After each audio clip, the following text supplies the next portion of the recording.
following show is for entertainment purposes only and does not necessarily reflect the opinions of Empire Media LLC, its subsidiaries, affiliates, sponsors, and advertisers. Can they hear me? Can they hear me live out there? Next beat. That ain't the beat I want to do. Those was wood another beats beat. right Another there. beat. Nope. Give me another beat. Give me another beat. Nope, that's not it. That's the beat. Turn it up. Oh, word. Turn it up. I gotta hear it a little louder. Can you make it louder than my headphones? Turn me up in my headphones. I'm still stuck in the 80s/90s. Lottos, kangaroo boots, natty ghosts, Velas, jumpsuits and troops, Junos, color Levi's, Bugs Bunny sweaters with the rhinestone ring on it. Fighting and making up the next day. Nobody gets shot. Working a hustling to get it, or get got. We had love for the streets, our family, our foes, our friends. Respect for the elderly. Pager/payphone, sneaking in the Adams Theater. Watching Crush grooving tougher than leather. Hopping gates out the college port to bang out, cause you don't wanna get caught at mom's crib or at Von's crib. Eating funny dinner with the fam. Church every Sunday, 8 o'clock a.m. And even if I fell asleep in the back row or played sick, no matter what, man, I still had to go 80s, baby. He's a DJ, I'm a rapper. Welcome, everybody, to the XCast. Starting a little late tonight, about 25 minutes late, to be honest, 24 minutes late, to be honest with you. Had a little technical problems here, and by technical problems, I mean the entire street lost power. So, but we're on now. Storms are still rolling in here in Plymouth, Michigan, but hopefully that goes away soon. And hopefully we hang on to power for the rest of the show here. But sorry about the late start, everybody. It's episode number 36 tonight, day 4,724, in the search for Tim Chevelday. I'm your host, Josh Houslander, here with Adam Hernandez, our producer, as always. That's it. How you doing, Adam? I'm good, man. How are you? How you doing tonight? I'm pretty good. Pretty good. Getting over the illness while we missed last week, and hopefully everything's all right. Forgive me if I cough into the microphone a bunch of times. I'm just glad you're feeling better. Yeah, for sure, man. It's I'm not contagious, so if I start coughing on you, You're a guy that usually doesn't get sick too often, too. I really don't. I'm not too bad. You're like Donald Trump, man. Yeah, you don't get sick. Yeah, no, I don't get sick. I don't need to exercise. I can eat all the fast food I want. Yep. And it's all good. And you don't die. Just like the Trumpster. Just like the Trumpster. Me and him are so alike. I know you are. Yeah. I don't know if that's true. I hope not. But either way, we're here back on the XCast. Haven't been on since our Deep Issues show. Hopefully you guys dug that one on the Illuminati and NWO. But we're back with a regular show tonight. Nick's chair still sits empty. We miss Nick. We are still mourning the loss of our co-host Nick, but that's all right. We are still carrying on. Who's not dead, by the way. Yeah, no, he's not dead. He's just doing a different show. Right. So, I mean, anybody hearing you for the first time may be like, "Oh my God, what happened to Nick?" Oh, poor Nick. He's gone. He died? Oh no, No, Nick. He didn't die. He's hosting Settle It on the Screen on Facebook Live 5 nights a week. Hopefully you guys are watching Settle It on the Screen Monday, Wednesday, Thursday, and Friday. Not Monday either, because we do... that's right. Yeah. No, that's right. Monday, you're tuned in live. Tuesday, you're tuned in right here for the XCast. And then Wednesday through Friday, hopefully you're watching Settled on the Screen on Facebook Live. Getting your fill of video game world records. Hopefully you're especially watching Settled on the Screen on Thursday nights, because that's the night I'm on it. But yeah, it's cool. We got to get you on that show one night, Adam. Get you over to. I'm waiting. Get you over to the studio. I'm waiting for that invite. I still haven't gotten it yet. Oh, though. that's not true. It's not. Maybe it is true. It's like Grouty all over again, man. No, we'll get you on Settle one night. You can break a world record, man. Yeah, right. No video game world record. Break a world record. Yeah, what video game? Maybe we'll find a video game that doesn't have a record on it at all, and you can just set it. Oh, so I could do it like Rudy style then? Oh, Rudy Freddy doesn't do that. I know. I'm just no kidding. Rudy. I know. There's like 3 other people who probably play Splatterhouse, right? Splatterhouse is one of his good ones. Rudy's criticism is that he plays games. Home Alone. Yeah, he plays games that nobody cares about. But there, not to say there isn't a competitor. He actually, Rudy Freddy actually broke. Does Video Game Family 2 have it? I'm not sure. I'm not sure. If Rudy, there is, I'm sure Rudy has the Rudy record and I for are it. going to cover that actually on our next episode. Not the next one to be posted, but it'll be 2 episodes from now. We're actually going to cover horror movies and their goofy video games. Rudy and I are actually, but actually did just break a. Rudy actually did just break a the Halloween world record, Great, which is yeah. it's hard. That's a hard game, dude. Oh my god, I wouldn't want to play that game. I would not want to have to. Oh my god, I'll never break that record. That's for sure. Because I couldn't sit and stare at that game for half that time, let alone actually try to play it. I know. If Rudy hears this, let him. I'm kidding. I'm kidding, Rudy. Yeah, we're just ragging on you, Rudy. Rudy loves it. Rudy loves it when people.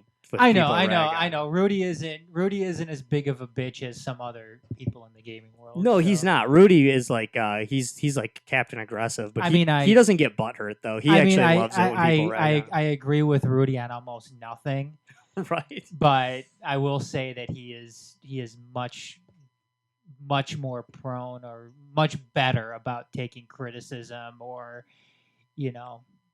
or the shot. here Oh and yeah, there, for so- sure. If you guys don't know what we're talking about, you can tune live. It's not live. It's just available for download. But the Houslander and Freddy Hour available right here on the EmpireMedia.com.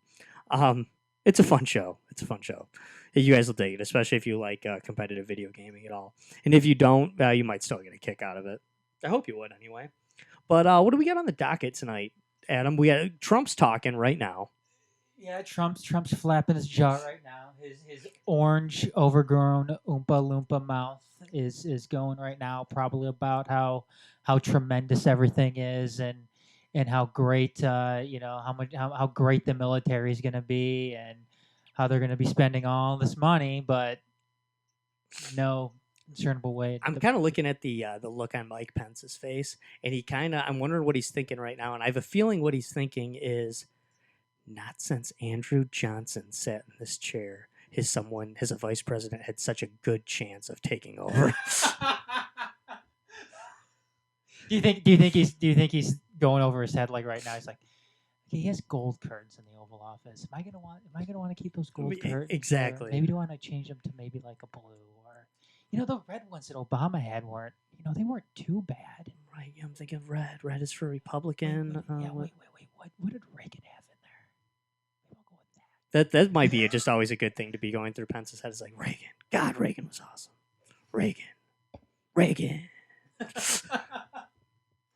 But I just do wonder if Mike Pence is kind of like Is there like a Gipper thing that people start calling me like they call Reagan the Gipper? the Pencer. The Pencer. Can I be the Pencer? Yeah, the Pencer. The Pence, and then he's like says it out loud, and everyone kind of looks at him and like, "What are you doing?" Yeah, Paul Ryan's like, oh my God. And then Paul Ryan starts thinking, no one in all of history has sat here as Speaker of the House and had a better chance of ascending to the presidency. It's like I thought my chance was when I was shagging it up with With Romney, but he's like, I'm looking at Romney. The guy's running, he's running laps. He's eating asparagus. Like, this guy ain't gonna die in office. No, yeah. Mike Pence though. Who knows? Maybe third in line. See what happens. Yeah, you never know. Not that we are in any way. We're joking here, everybody. We're not. I would never want to see that happen. Well, not in a mortal way. Anyway, I mean, if the people feel that he needs to go, well, that's different. But Look, I'm a compassionate guy. I don't want to see anything bad happen to no, neither do anybody. I. I don't want that to happen to Trump for In his terms of- family or for the country's sake. in terms of like physical harm. I don't want to see that happen to anybody. But if Trump were to get impeached for maybe some ties to Russia, I'm certainly not going to shed a tear. But we're going to be talking a little bit of politics tonight, Josh. We've got some hypocrisies that you want to take a look at on both sides of the aisle. I certainly do. Now that the Trump administration's in place, I know we're going to go over some stuff. We're going to talk a little bit about technology tonight too. Bill Gates had some comments, I believe it was to Yahoo, when he was talking about technology he'd like to see. I don't know if it's like a bucket list of of technological advances that he'd like to see. And he said one in particular, and I just want to question on whether or not it's actually a good thing. And No, Bill Gates is like, he's had, especially lately, he's always had a lot of them, but lately he's had a lot of like quotable quotes. He's had a lot of really cool things he's kind of said. And Bill Gates, to me, his stuff is always kind of profound, but sometimes it's scary.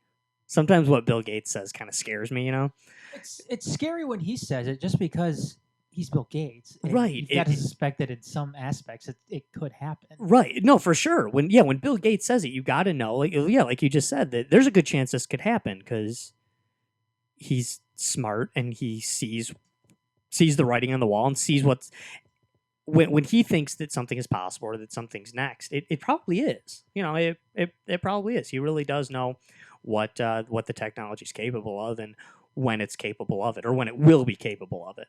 Where other guys who I kind of like dig, like Elon Musk. I love hearing Elon Musk talk, but half the stuff Elon Musk says, you're kind of like, is that for real? Like, like, is that guy really? Is that going to happen? I kind of doubt it. Whenever somebody in their respective field is highly respected in their respective field is saying something, I don't know if it's disconcerting or whatever. Then Sure. you have to take it to heart a little bit. So Right. obviously, if the commissioner, if Gary Bettman is talking about a possible rule change in hockey, then you have to assume that, hey, it could happen. That could happen. Yeah, it's not like me or you talking about it. We could say something that makes 10 times more sense than Gary Bettman, but if Gary Bettman says it, it might just happen. Exactly. He's in charge. He's pulling the strings. Exactly. It's kind of funny. You mentioned how I wanted to talk about hypocrisy in politics right now, and I just feel like, of course, hypocrisy and politics kind of always go hand in hand. Always. Are we jumping into it right now? Yeah, let's jump into it. Why not? Because there isn't really that much to say about this, and I feel like if people are going to be intellectually honest, I feel like the vast majority of people are going to agree with what I have to say next. Go ahead. There's going to be the people who just insist on, because Republicans, because Democrats, those people, the people who are just so into their own tribe. Because at this point, I feel like tribe is a better word for it, political tribe than political party, to be honest with you. Because no one, I think for the most part, people just feel an allegiance to a particular party. Even the people that deny it, I think, feel an allegiance to one of the two parties. And it's just a matter of which one, how strong is your allegiance and how open are you about your allegiance. But hypocrisy always runs rampant. But I feel like it's especially big now. And I feel like one of the biggest problems in our country right now is that people have just completely forgotten how to talk politics. No one seems to know how to talk politics anymore without getting angry and butthurt and pissed off and just wanting to criticize the other side. Nobody will sit and talk politics. No one will acknowledge that I'm pro-life, but there are other people who are pro-choice. It's just, they're evil. They suck. They're terrible. Mm-hmm. From both sides of it completely. They will not even acknowledge that there is another side to it. And to me, even when it's and everybody's got their one or two issues that they're just hell-bent on. Maybe abortion's a bad one to use because maybe that's the one you just feel so strongly about. Or maybe gun control on one side or the other is what you just feel so strongly about. But to me, the biggest problem is that if you're pro-life and pro-gun, then you feel that you have to be anti-Obamacare. So you're saying that are you saying that there's too many people out there that are just falling in line with an agenda? I do. Because truthfully, what about being for universal health care and anti-death penalty makes you have to be pro-choice? Yeah, you know what I mean? What about those things other than I'm a Democrat? Because the Democrats, and I'm just using that example because it's the same for the other side too. And what the thing is too about all of that, Josh, and I see your point, and I don't have any arguments about it because I certainly do think that people usually fall in line more with an agenda rather than what their own beliefs are about something. But what I was going to say is that yeah, I mean that's obvious. That's obviously a huge problem, and I guess it's not so much a huge problem, just because one reason in particular that everyday people aren't running for office, Mhm. you know, Right. and I can see why a politician might do something like that. Take for instance Hillary Clinton. Right. Hillary Clinton has never been one to, and I know that was one of your big things against her was her, going towards the issues that think is going Sure, to get sure. her elected, president or whatever. She was never for, gay marriage before, but she became, all about gay marriage now. Not saying that's Sure. that's a bad thing. Sure. That's a bad thing because I think that's getting with the times. But somebody out there may question how genuine she is about it. Sure. Like I said, I could see why politicians do it because politicians, especially in the primaries, they have to cater to their base. Mhm. They need to cater to their party. They need to cater to their base. So again, you could see some reasoning behind it. Same thing. Donald Trump did the same thing, and Donald Trump still continues to do it to this day. And that's one of the biggest, that's one of the biggest criticisms right now. I think Mhm. going against him is he's still running a campaign right now. Right. But as far as the everyday person goes, Josh, the everyday person isn't running for office. Right. So why do they need to follow in line with an agenda? Exactly. Exactly. I But think- they feel that they have to though. Yeah, and I personally don't understand it because generally speaking, I don't think I fall in line with an agenda. Mhm. I mean, I may in the eyes of some other people, but I mean, the way I feel is the way I feel about Right. something. I think that, take for instance, this past year, Mhm. or throughout the course of the past year, in the primaries, I was a Mhm. Bernie Sanders supporter, and something that I really agreed with him on was this whole notion when it came to the Second Amendment and opening up families to be able to sue gun manufacturers. And I think this was specifically, dealing with what happened at Sandy Hook. Bernie Sanders was against it.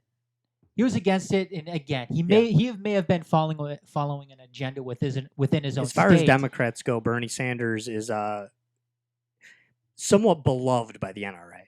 Yeah, well, actually. again, but this may be an example of him falling Mhm. in line with an agenda dictated by his own state. Mhm. There's a lot of hunters in Vermont, Right. so he may cater to that side more, just so He comes from a rural state. Exactly. Yeah. No, like he said in the primary debates Yeah. when what's his name? Crazy cat from New England. The third guy who was supposedly running for president but never got any votes. Oh, Martin O'Malley. Martin O'Malley. Sorry, couldn't think of his name off the top of my head. Martin O'Malley was. You're not the first. Yeah, exactly. Neither could any of the voters. But Martin O'Malley was really jumping on Bernie hard on the debates, and Bernie basically said, "Hey, I come from a rural state. You don't. Yeah. We have guns here. We have families. We don't have a lot of gun crime, although we do have a whole lot of guns in Vermont." And that's actually very few people know this, but there's only 2 states in the union where you that have. Well, actually, this could be changing. This could be sweeping the other way, but as of a few years ago, when I was researching this heavy, the only 2 states in the union that have what they refer to as constitutional carry, where they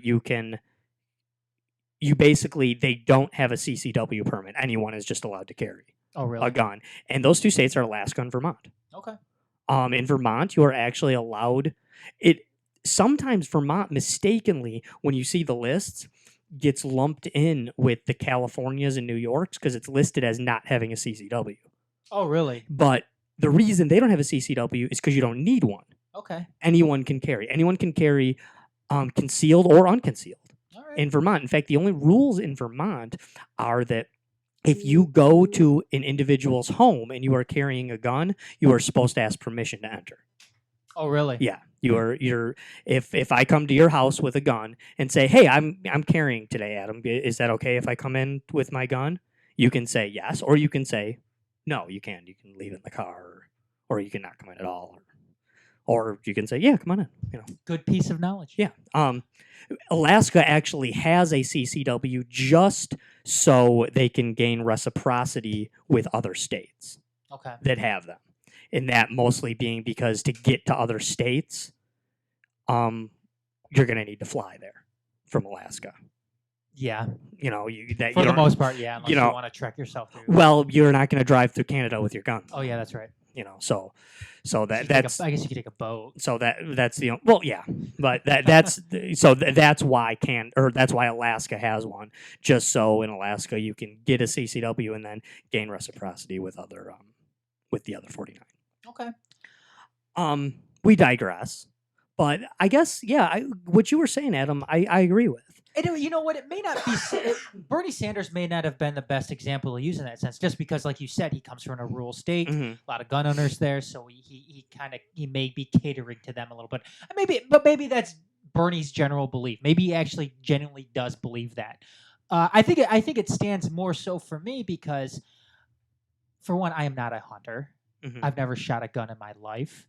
I don't really live in a rural area in Michigan. There's a lot of hunting in Michigan, right? You know, around the Metro Detroit area. Not in the county that we broadcast out of. Yes, but we live in a suburb of Detroit, which isn't very. I mean, there's woods and everything. There's some deer, but people aren't sitting there, you know, setting up a tree stand off of Michigan Avenue or Beck Road or anything like that. But I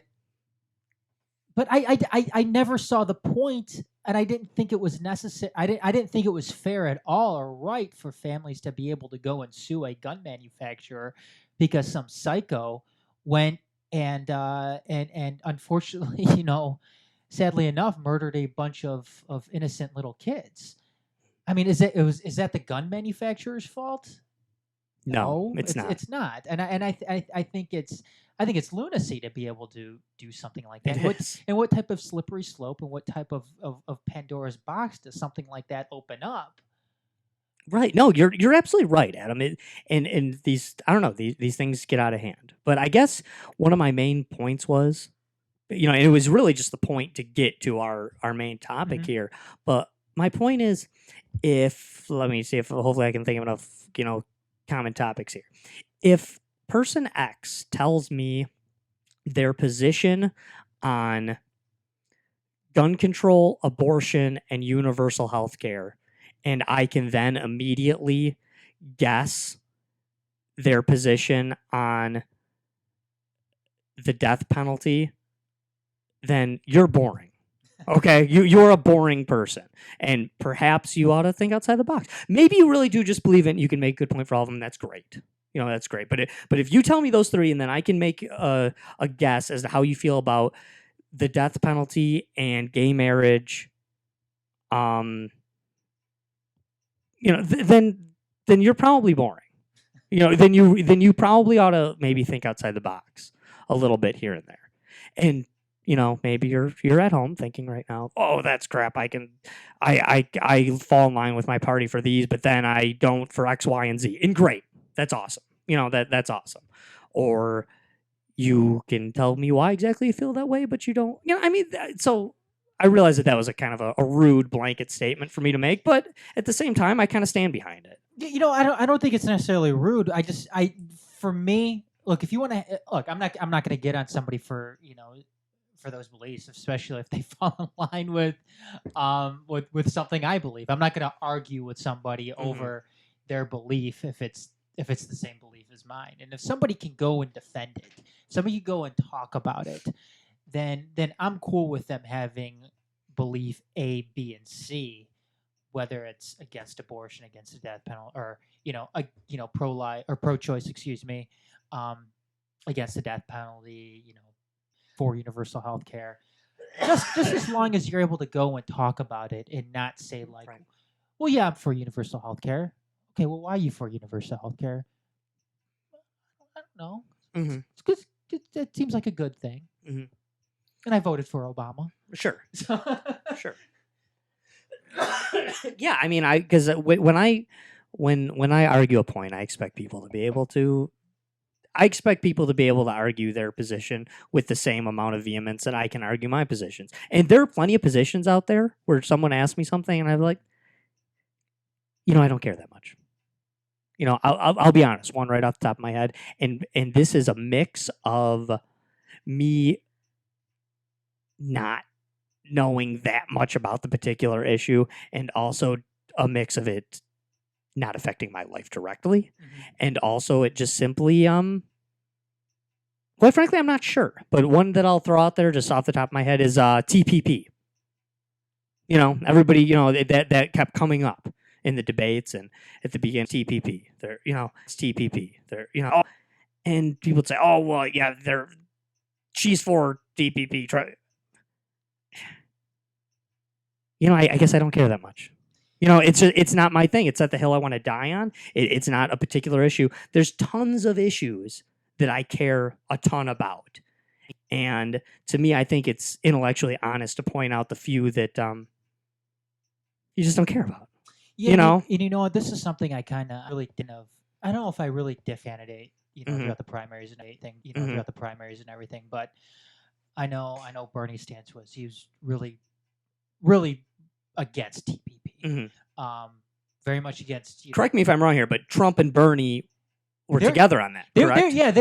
They shared a lot of the same viewpoints when it came to trade. And I think I'm like you, Josh. I don't know if I necessarily don't care about it. It's just something that I don't know if I really lean one way or the other. Look, I'm all for American workers having getting people work in this country, getting people jobs in this country. I'm all for that. However, when you look at it from a different standpoint, when you look at it from the other side standpoint, you can certainly see the why they may be for TPP.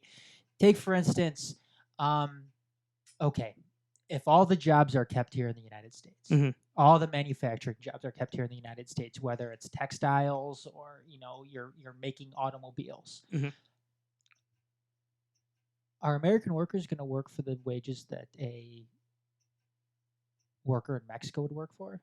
Exactly. No, I mean exactly, and you do have to, and you can hear what Adam and I are saying, and still be for all the manufacturing being in the U.S. Just simply acknowledge that there may be it's not all rosy. There may be some give and take with it, right? And in essence, if having the TPP means that I can buy TP 10 for $10, then maybe I'm not so against it. Because I know that if there's a toilet paper manufacturing plant here in the United States, those guys are going to be making $15, $18 an hour. And they should be. I hope they are. You need to make that kind of money if you're going to survive here in the good old US of A. But if somebody can survive in China for making it for 75 cents an hour, and that means that, that I can now buy all the toilet paper I need for my family with ease without thinking twice about it off of my working class income. Is that all bad? I mean, just like I know that Republicans especially, actually, I think Republicans and Democrats do this, but they jump all over things like Walmart. Walmart's evil. And honestly, this has come from me. I've actually never been inside a Walmart in my life. I have, and I'm not a fan of Walmart. I just think it's a shitty store. Hey, I'm with you, man. I don't care. I don't really. I'm a kind of guy. I typically shop at mom and pop places. But I'm not trying to say that that's better, because you look at Walmart and there's this air of evil surrounding Walmart, and I oftentimes find myself asking why. Everywhere Walmart goes, they create jobs. They employ people that probably wouldn't be able to get most other jobs, and they sell dirt cheap merchandise. Who does that benefit? Us. That benefits us. That benefits everybody. So I kind of don't get the Walmart hate. You know, and when I say Walmart, I'm actually kind of lumping in Target and Meijer and Just like the big, yeah, you know, big stores. I kind of don't get it. Oh, Walmart comes in and they shut down the mom and pop places. Oh, you mean the mom and pop place that employed 7 people over 20 years? They came in and shut that place down, and now they employ 500? Oh, but they made great money at the mom and pop place. What they did? No, they made like $14 an hour. Now it was like 8 people making $14 an hour, and now it's 500 making 11. So, and now all those people making $11 an hour can buy their goods a lot cheaper. So, is Walmart evil? Oh, Sam Walton's making tons of money. Well, I think that's why he went into business, okay? I'm pretty sure that, but businesses are greedy. Actually, all businesses are greedy. All businesses are greedy. And The mom and pop places are greedy. The big businesses are greedy. They're all greedy. And not one business can stay in business by losing money.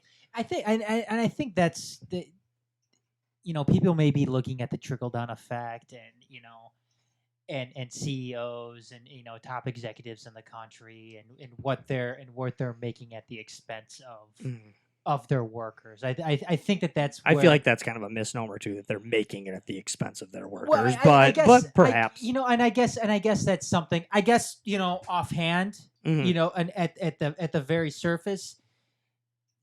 Yeah, I think that's a good question to ask people is, okay, what would you rather make the trade here for? 2 people making $14 an hour, or 20 people making $11 an hour? Right. In a store offering, cheaper goods. Mhm. I mean, people love to make jokes here, and I'm not the one making this crack here. People love to make jokes about like the Walmart greeter. And you know who you are, and you know what I'm talking about when I say that. Everybody listening, like, who would make fun of them? Oh, no, you know who you are, and you've heard the jokes, okay? People make fun of where else is that guy going to get a job? Walmart employs that person. And typically, what kind of person is it? It's usually an older person. It's older, or maybe it's even a special needs person in some instances. Where else are they going to get a job? Walmart employs that person. Are you? Yeah. Will you give that person a job? I don't think you will. Yeah. I really don't think you will. No, they're all excellent points, Josh, and I think that's people that no matter what side of the argument you're on, Mhm. I think you have to really take it to heart. No, I think really in this country, I think there's a nasty mix of poor shaming and rich shaming in this country. Yep. I really do think there's both of those things, and I think that goes into hypocrisy. And one of the things I want to talk about with hypocrisy is, okay, if you guys listen to the show before, you know that I'm a libertarian kind of guy. Small L libertarian, but a staunch one nonetheless, And Adam, you can vouch for this, I was very critical of Barack Obama with his executive orders. You were. I think executive orders are unconstitutional. I don't like them. I don't like to hear them. I have a pen and I have a phone. I was highly critical of Obama for those statements.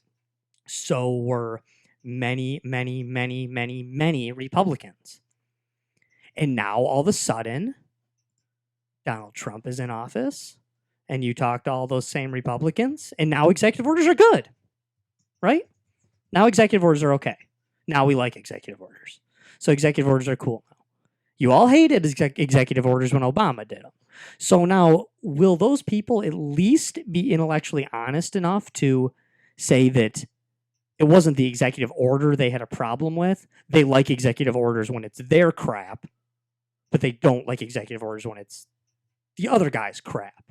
But that isn't true, though, is it? Because that isn't what you said when Obama was making executive orders. You tried to talk about the unconstitutionality of it. You know why they were bad and why he has no right to do these.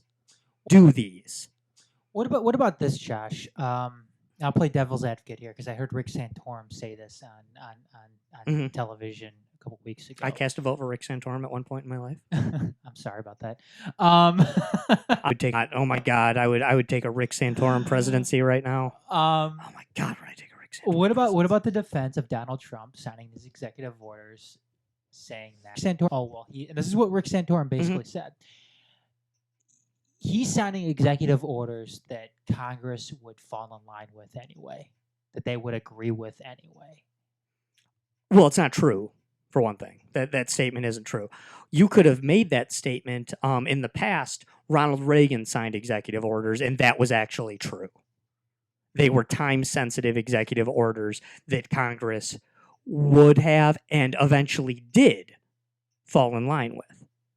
So, I mean, that has been true in the past. It certainly isn't true with Donald Trump. And if that were the case, you wouldn't need to do it in the first 30 days of your presidency. You could do it if there was gridlock in Congress and it was moving along that way, along that line, and a year in, and he signed an executive order, then I could see that line of logic. But that isn't the case right now. So are you do you have a problem with executive orders in general? Yes. Or, okay. Absolutely. So one question then. If it's because you're I don't have a problem. Honestly, I don't like it, but I don't think the things Donald Trump has done are, oh my God, he's Hitler. Oh my God, they're the worst things ever. Oh my God, how could he do that? What he's done is unconstitutional to immigrants. No, I don't buy any of that crap. I don't like it, but not the case. And I know everybody wants to call Donald Trump Hitler right now and Stalin, and everybody wants to call him a dictator. But until Donald Trump... Well, he's definitely not Stalin. Go ahead. Until Donald Trump does something that other presidents haven't done, until he does something that is worse than what other presidents have done in the past, I'm not going to go on that route. I don't still. Okay, some of it is kind of some of it is kind of scary to me, but it isn't scarier than. I'm not more scared now than I was when those past presidents did it. And that hypocrisy, please know, that goes both ways. Because all of you Democrats crying about the executive orders now, well, executive orders were just fine back then, weren't they? You were just fine with executive orders when Obama was passing them. So the hypocrisy is blatant. I mean, it is a blatant form of hypocrisy that I just wish some people on both sides of the aisle would just talk about it, would just acknowledge it. And these Democrats coming out pretending like they care about the Constitution all of a sudden, when you didn't give a damn about the Constitution for the last 8 years. You hated it. Obama loathed the Constitution. And it looks like Donald Trump's working on loathing it as well. But, is he worse than Obama? Not yet. Is he worse than Obama was in his first 30 days? Yes. Yes, he is. He is, worse on the Constitution so far. But it's still anybody's game at this point. Trump's got some time. So I just get tired of the hypocrisy. And I feel like, I'm going to point it out. I'm going to go rah-rah for my ideology here. But I feel like the libertarians and the anarchists, not the same thing, by the way, two separate groups. The libertarians and the anarchists are the only ones not being hypocritical here. We're calling out the last two presidents for the same thing. The populists have an excellent chance here to not be hypocritical, but from what I've seen, the populists out there aren't not being hypocritical. They seem to be rolling with whatever tribe they seem closer to. And I think most people out there who are a populist don't admit that they're a populist. I think, and populism is a legitimate ideology, one that I happen to disagree with staunchly, but it is a legitimate ideology. You're not evil to hold that ideology. But I feel like a lot of people who are populists deny that they are a populist, or they don't know that they are. Do you think there's a difference between good populism and bad populism? I think there's good people who are populists. Okay. I don't think there's good populism. Okay. Because I think that big government is inherently evil. I truly do. Even nice big government, even good big government, even, big government run by, the super nicest dude in the whole world is still inherently bad. To me, I view good populism as good slavery. You're like, oh my God, what good slavery? There were good slave owners. There was. I mean, look back in history. Look at Thomas Jefferson. Thomas Jefferson was legitimately a really, really nice slave owner. Really nice in some cases. Yeah, especially when Sally Hemings was involved. But all accounts show that Thomas Jefferson's slaves truly loved that man. They truly did. When he would come back to his home after being gone for extended periods of time, they would run to the end of the property and carry him all the way back to the house. Just because they were so happy to see him. They loved him so much. They truly loved the man. He was truly nice to them. He wasn't whipping them. He wasn't doing anything bad. He treated them as good as you could possibly treat them. He treated them better than... Thomas Jefferson wasn't quite as rich as people think he was. He lived a lot richer than he was. And he wasn't on actually that rich because he was in debt most of his life. He was pretty... I was going to say, he was pretty poor at the end of his life, Right. wasn't I mean, he he died in debt. But does the fact that Thomas Jefferson was a really nice slave owner make him a better person than the guy that whipped his slaves every day just for fun? Well, of course it does. Of course it does. But does that make the institution of slavery any less evil? No, it doesn't. Mel Gibson was a pretty nice slave owner in The Patriot. He was. Yeah, He was. Don't they say in The Patriot that those are free people? Oh, like, don't yeah. they like slip that in Yeah. or something to say Yeah, he that? says, like, that they're we're here actually- he says we're here over only free will. It's like, Yeah, no, you're yeah. not. They're like former slaves that he's kind of like hired, which people did do. Actually, that was actually a pretty common practice. Yeah. How much money are you making? None. Well, hey, but being a sharecropper and being a slave, being a sharecropper doesn't sound fun, but it's not the same thing. If you're allowed to get up and leave anytime you want, you're not a slave. But that's why I make the comparison to, basically to that, because I find that the idea is bad. But are there good people that believe? Oh, sure there are. There's people that just think that, hey, the greater good. That's what it's all about, right? The greater good. I mean, we need big government to control everybody because everybody's too stupid to make their own decisions. So your greater good may not be the same as somebody else. that's what I feel. Yes. According to the populist, that doesn't exist. The greater good is the greater good, and you have to pay all your money to us so we can then decide what the greater good is. Oh, sorry, it's my money. What if I don't agree with your idea of a greater good? What if I'm just an asshole and I don't want you to give you my money? Well, at least I earned this money. At least you could admit you're an asshole. Yeah, this is my money. Taxation is theft. You can't take my money. I earned it. So don't tell me that you get to take my money and but the roads. You drive on the roads. Roads, schools, Yeah, I know. Like roads, infrastructure. yeah, roads, infrastructure, schools, all things that predate the income tax. Every single one of those things. But you think that there should still be some tax to some extent, Perhaps. like a purchase tax or a sales tax. I would, yeah. That to me, there should be a flat tax. I found A something. flat tax is indirectly, albeit, but it is paid willingly. I don't like the flat tax because Mike Huckabee was for it. Well, you should look into it because Mike Huckabee was, right on some stuff. He's also a douchebag too. Perhaps he is. You want to know? I found this website on here. It's presidency. It's called the American Presidency Project. Looks like they give you the number of executive orders signed by each president. And I don't know how up to date this is right now with Donald Trump because last update was February 20th. Okay. So I don't actually think he signed any since then. well, on here they have 12. Okay. He signed 12 total executive orders in his within his first month of president because it's February 12th. Do you know what? Do you know why I have a stat? That's a cool stat to have. Uh-huh. But do you know what? I have a problem. What? Problem with that What's that? is it tells nothing of the history. It tells nothing of the time period, and tells sure. nothing of whether or not those executive orders were meaningful. For instance, I imagine FDR has more than anyone.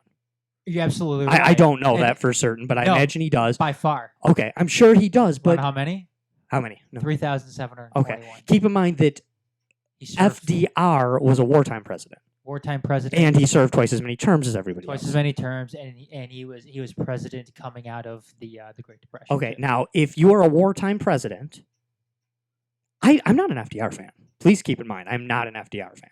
I do not like the alphabet soup of federal agencies that FDR left us with. But please keep in mind that if you are a wartime president, Were you saying the one that he was the one too that added more the packed the court. yeah. Pack the Supreme Court. For sure, definitely opposed to that.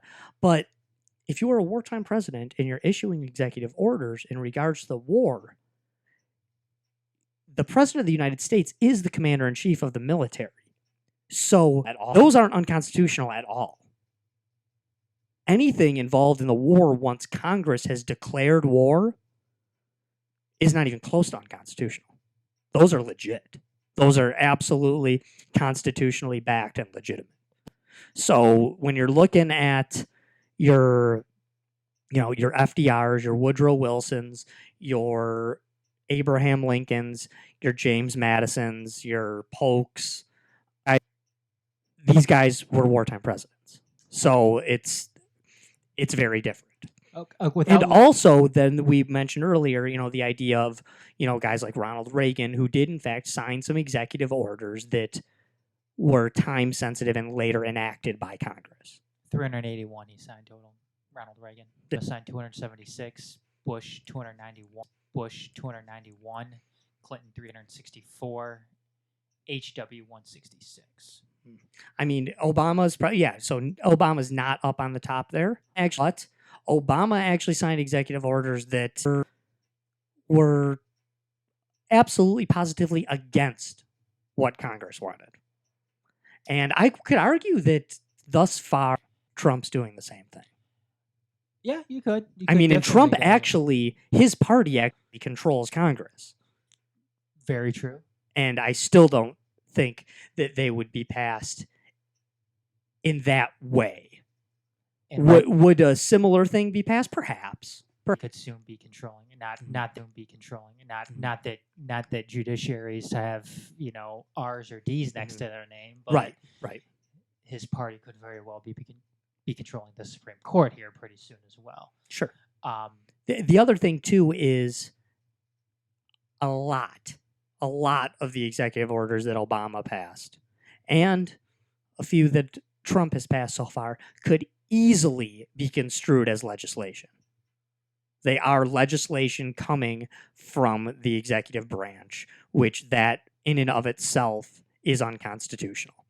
Most executive orders throughout American history in the past, especially those that Reagan did, or as a recent example, could not be construed as legislation.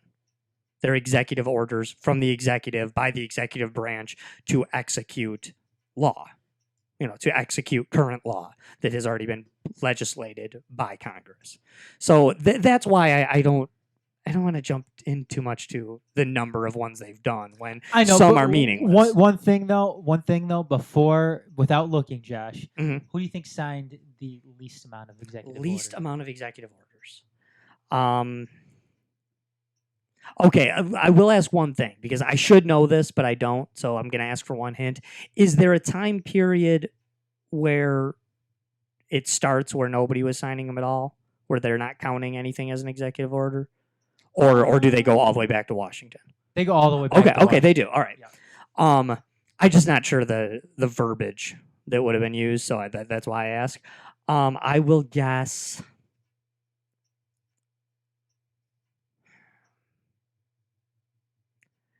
Calvin Coolidge? No. Calvin Coolidge. Is it Grover Cleveland or Ben Harrison? What was the last one you said? Grover Cleveland or Benjamin Harrison? Benjamin Harrison. No. No, who? Tell me. That's my three guesses. You're kind of close to Harrison. Is Is it Hayes? William Henry Harrison. Oh, he was only president for 30 days. Don't count him. Who is next? Okay. William Henry Harrison never did anything. He was president for 30 days. He's the guy who's famous for he got pneumonia while giving the thing. So, I mean, he actually, when you rank the presidents, they never count him or Garfield. You said Garfield. Garfield was president for 3 months, so don't count him either. Where's Garfield at? He was number... Garfield isn't in second.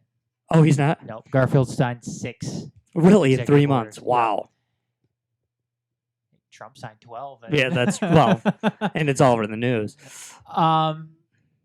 Okay, well, three guys signed 1 throughout their presidency. Oh, okay. Is it Chester A. Arthur? Is he one of them? No. Okay, tell me. John Adams signed okay. 1. James Madison signed 1. And James Monroe signed 1. That makes perfect sense. Quincy Adams signed 3. He comes in 3rd. Thomas Jefferson signed 4. And then Zachary Taylor John signed Quincy Adams, I imagine his had something to do with the recently passed Monroe Doctrine. I'm guessing that if he's signing 3 executive orders, probably had something to do with those. But yes, FDR signed the most with 3,721, but you're mentioning wartime president. After that, you had Woodrow Wilson signing 1,803. And then Calvin Coolidge signing 1,203. And then Teddy Roosevelt, 1,081. Oh, so Coolidge signed a lot. Okay. Coolidge signed a lot, yep. He was a small government guy. That's why I guessed him, but that's... Yep. That's strange too that you say James Madison only signed 1. If any president had an excuse to sign executive orders, James Madison was president when the Brits burnt down the Capitol. They legitimately did not have a functioning government for a good portion of it. At one point, James Madison was running the country on horseback, evading British soldiers. They literally, handed him 2 pistols, put him on a horse, and said, "Just try to get out of here." Right now, Donald Trump is on pace to sign 150 a year. Yeah, I imagine he is, and it's it's more about the idea of what he signed. These should be legislation. These executive orders should be legislation. Do you know what the other huge hypocrisy thing? That this has been going on for the last, since Eisenhower, basically. And it's not nearly as big a deal as the executive orders, but it's the presidential vacations. Everybody loves to be a hypocrite about the presidential vacations. Every Republican ragged on Obama for golfing too much. Oh my God, it's all you heard about. Oh, Obama's golfing too much. I ragged on about it too. When he didn't, people are being beheaded, and he stopped at the turn to talk about it for 7 minutes, then picked his clubs back up. And then the first thing Trump does after calling President Obama the vacationer in chief, 11 days in, down in Florida, golfing. Oh, he paid his own way. Well, no, he's a millionaire, so who cares? Good for him. He paid his own way. That's amazing. Thanks. But now... He's a billionaire, actually. Yeah, he's a billionaire. But now, all the Democrats are up in arms. Oh, now Trump's on vacation. Oh, I thought he was running the country. You were cool with it. You were cool with it when Obama was doing it. And to your Republicans, you were against it when Obama was doing it, and now you're okay with it. Absolute, positive hypocrisy. Complete hypocrisy. Now, I criticized Obama for some of the times he chose to golf, but I will say that I've been saying this since I was a teenager when Bill Clinton was president. Presidents take vacations. They're working vacations, okay? The Secret Service is right there. They have access to everything. That's what I was going to say. Who cares? And they have cell phones. They have, all When their the shits with them. A lot of presidents spend a lot of time at Camp David because they prefer it to the White House. They're still working. It's no big deal. But if you are the type of person that thinks it's just bullshit anytime the president takes a Hawaii, anytime the president's flying to Hawaii, you're flying down to Tampa, or just taking a vacation or hanging out on the golf course, if you think that's bullshit, you are entitled to that opinion. You just better think it, whether they have an R or a D in parentheses behind their name, okay? That's all I'm saying. Or you can say, all presidents take vacations, so what? I mean, seriously, the Republicans were all over the Obama family because Michelle was flying back and forth to Hawaii, and sometimes she let her mom fly in Air Force One with her. So what? So what? The plane's flying there anyway. Who cares? And her mom. Michelle's not. And also, Michelle's not running the country. Who cares? Now, all the Democrats are up in arms. Oh, Melania's not even in Washington. So what? So what? So she's down in Florida with her kid. New York. Florida. She's in Florida a lot too, but right? But yeah, her kid goes to school in New York, right? Barron, yeah. Yeah. She's got a little kid. He's going to school in New York. So what? She's in Florida. Who cares where Melania is? Where Melania's not the president. She's not the president. You know where the problem may lie with this, Josh? What's that? Is specifically when it comes to the Trumps, to the Trump family, and Melania staying at Trump Tower. Now, Trump Tower isn't just a building for Donald Trump and his family. I mean, there's other residences there. There's other businesses there. There's, it's a public place that you can walk in and out of. So is the White House. Yes, but I mean, the White House is the White House. I mean, you have it's people go to the White House just to go to the White House when you're talking tourism. I mean, when you're talking Trump Tower, again, there's other people that live there. There's other businesses that occupy that space. Now, when it's a strange circumstance. Yes, when Melania Trump is there with Barron, who gets secrets and all the bells and whistles that come with that, that's when it can become a nuisance. It's the same thing that goes with Donald Trump not totally taking his business. That is a different issue, and I can agree with you on parts of that. But the idea that it costs the taxpayers a couple extra bucks to cover Melania, I don't care. I'm not even talking about the money. I'm not even talking about the money in this sense. I'm talking about what it does to other people who are at Trump Tower that have nothing to do with the presidency. Yeah, I mean, and it's an extraneous circumstance, and I can see why it would be a nuisance to some people. But I see your point, Adam. But honestly, I just don't care. It doesn't mean that much to me. It's you're not there. I know, but it just happens. I know, but it just happens to be what it is. Think of all the business it's going to bring in too. True. For that, I mean, think of all the business. I mean, the fact is, I mean, look at the Obamas. Most people got to fly, they fly from Washington back to their hometown, and it's in New York. It's in Texas. It's in Vermont. But they were always flying back to Hawaii. It costs a lot more. You know what? It's cool. Whatever, man. That's like their thing. That's the reality of the situation, though. I mean, presidents have families. Yeah, exactly. And they're going to be flying a lot, and we have to protect them. I mean, that's presidents have families. We have to protect them. That's the nature of the whole situation. But getting off track here a little bit with Donald Trump, again, you're falling into a different circumstance here, especially since he wouldn't totally take himself out of his business. The Trump name is still on hundreds of buildings around the world.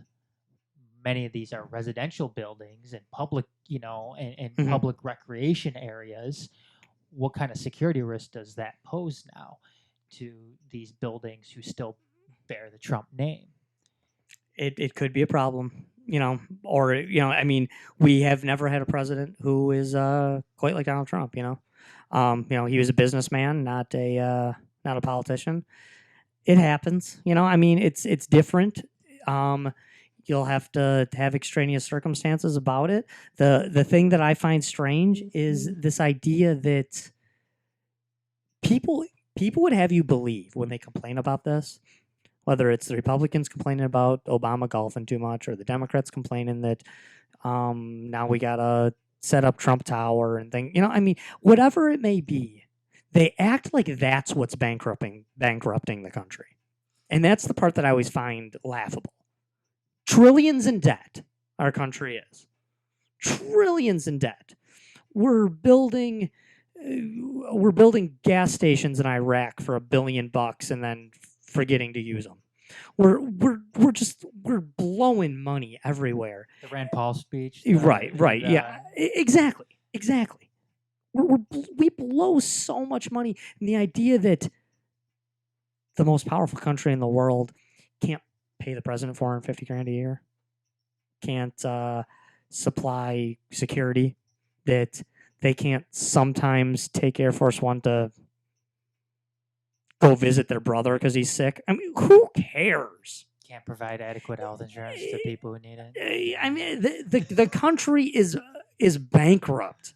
We trillions in debt, and the things that people whine about are just silly.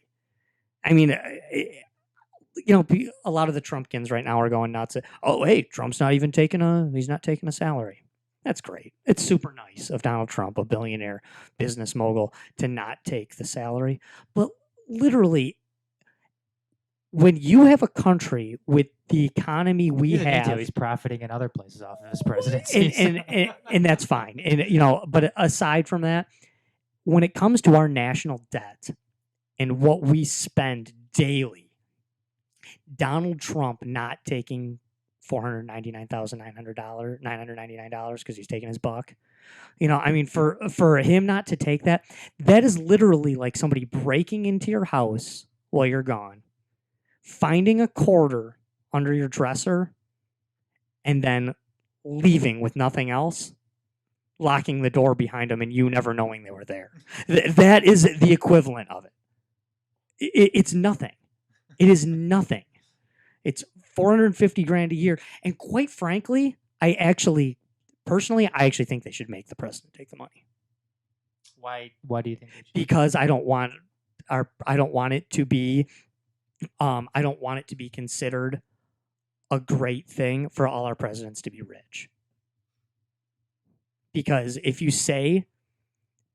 it becomes this great thing that a president doesn't take the salary, then when later in the future you take a president that actually could use the money and they want it, that's going to be considered this terrible thing they're doing.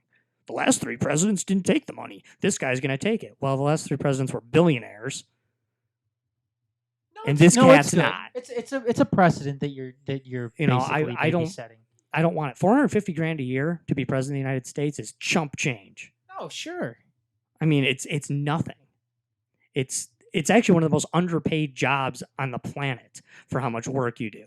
And any person, professional athletes in the minor leagues, in some sense, make more than that. Right. It's less than the rookie minimum in the NBA. You businessmen around the world, actually, I'll rephrase that. I'll phrase that a different way. Any person who could become president of the United States could easily make 5 times that amount in the private sector. So obviously they're not doing it for the money. The money's just there. Now, with that being said, if you make them take the money, Donald Trump could easily say, well, I'm just giving an extra $450,000 a year to this charity. You can't stop him from doing that, and that's noble. You know, I mean, so that's fine. But, and then, so my solution doesn't really cause the problem that isn't even there yet. But you're forcing them to do something with the money. You're forcing them to take it. You're forcing them to do something with it. Right. Or you're forcing them to take it, but they can do whatever they want with it. Sure. I mean, to me, it's just saying, listen, we didn't ask if you wanted it or not. This is what the job pays. You got the job. You're getting a check on it. If you don't want to cash the check, that's your business. Right. You know, you're getting the check in the mail. Maybe that's what's happening. I think in his case, Trump actually is taking $1 a year instead of the $450,000. Why is he having to take $1? Because they do make you take something. But you know, I mean, that's a strange thing. I just don't want there to be a point where it becomes bad for the president to take the money. because I see your point. I don't think it's there hasn't really been a president in my lifetime that wasn't rich, but they have existed throughout history. look. And maybe it'd be awesome to see that again someday. Look, it's a job. Yeah. It's a job. And generally speaking, too, And it's a hard job. hardest job in the world. Maybe the hardest job in the world. One of them.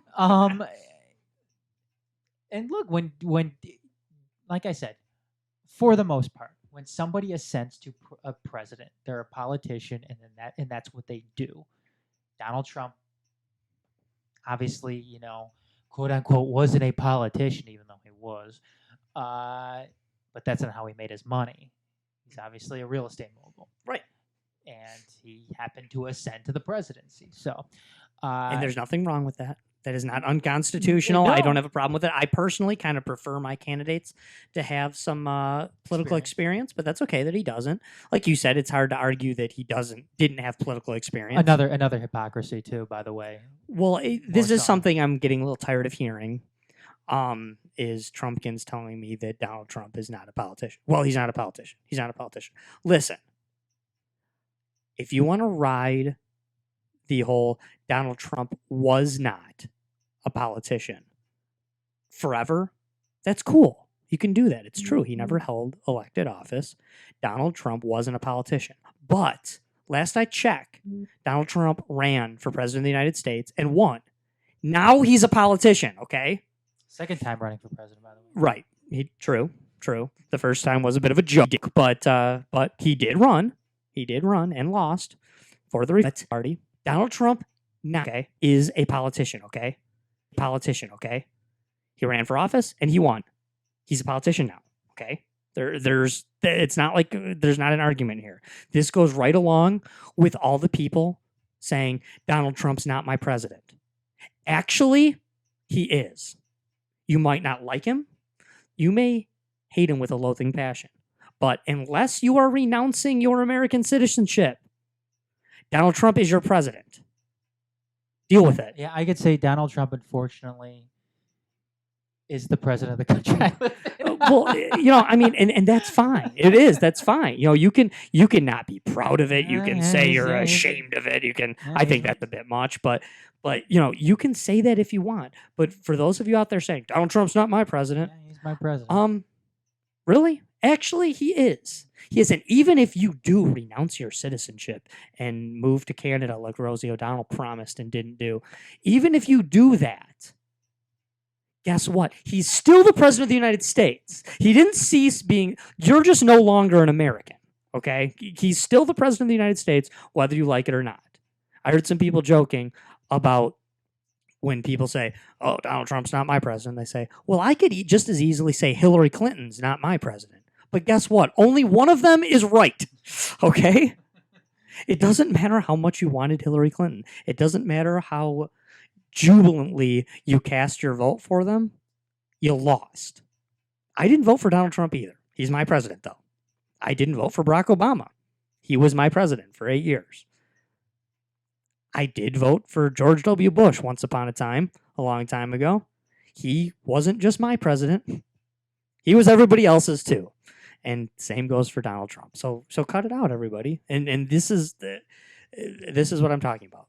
Acknowledge them and try not to acknowledge them as a Republican or as a Democrat. Try to acknowledge them as an American, or at least as a person who thinks with a little logic. But that's it. That's all I got. I just, try to look past the hypocrisy of the two tribes.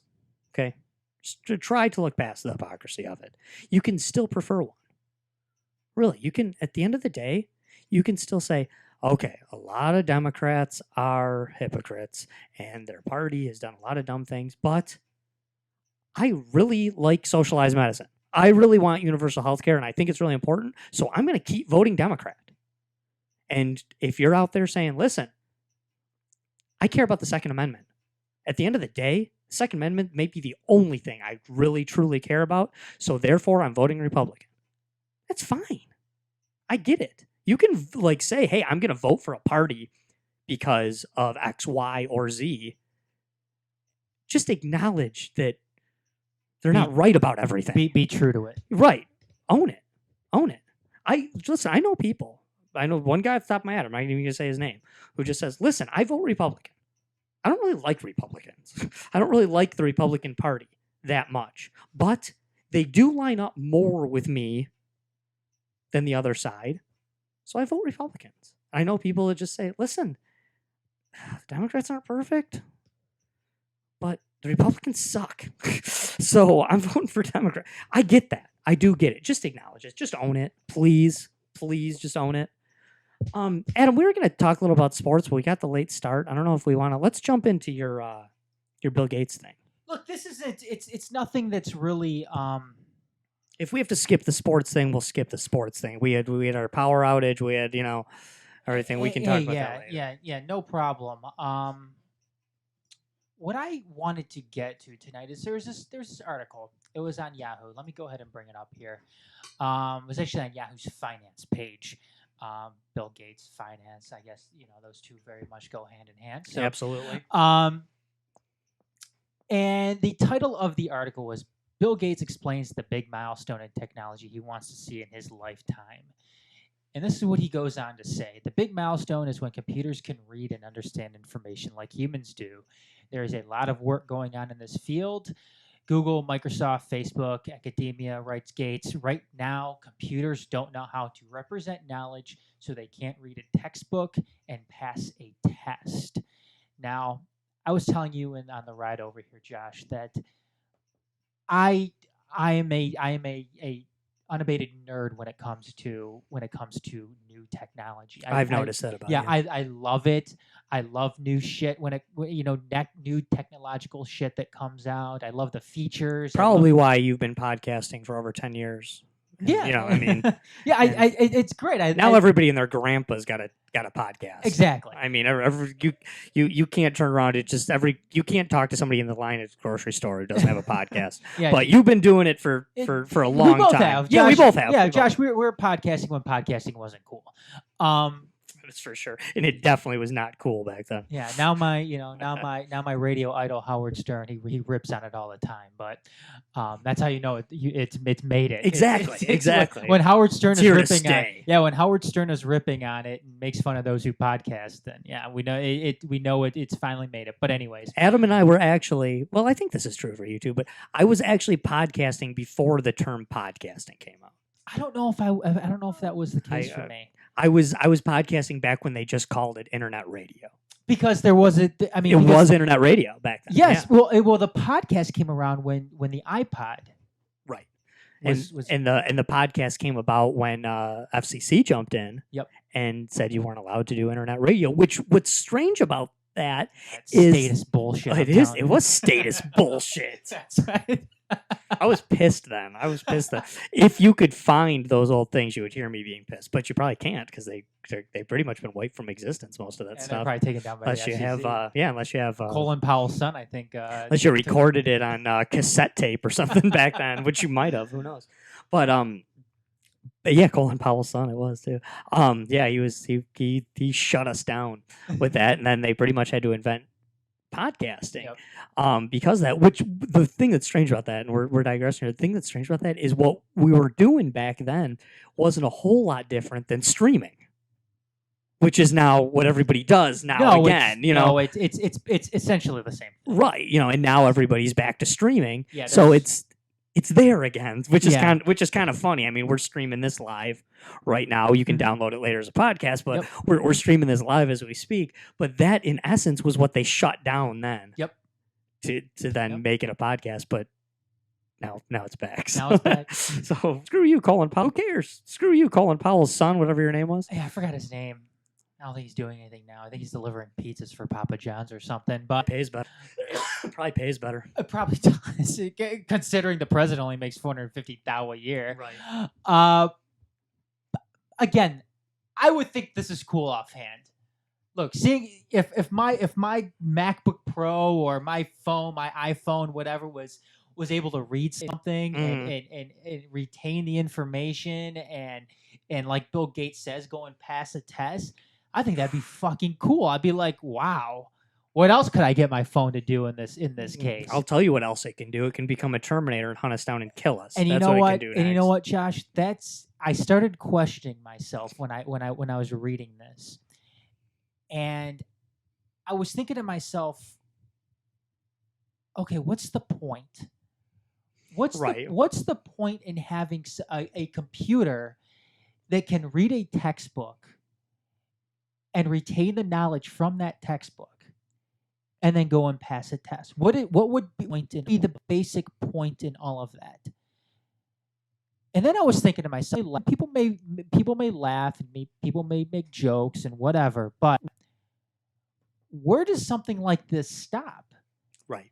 And if a computer is able to learn, It's scary. right now, and Bill Gates says it in here that they already developed methods to go in there and be better than a courtroom stenographer, and we've already found, and people see it every day. You might use it every day. Right. People using machines, automation, at the grocery store to check stuff out at, or wherever. I mean, you go to a gas station, you pay right there at the pump. Mhm. You don't need to go inside anymore and see the cashier. Right. And people complain about this. They say, "Oh, we're paying them to do their job.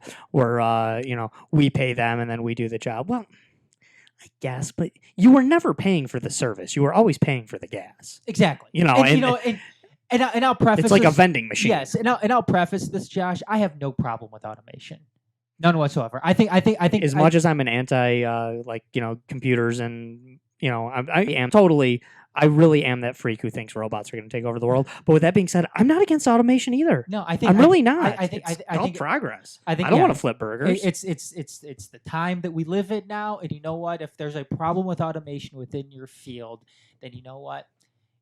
It's as tough as that may sound. Maybe you need to go back to school.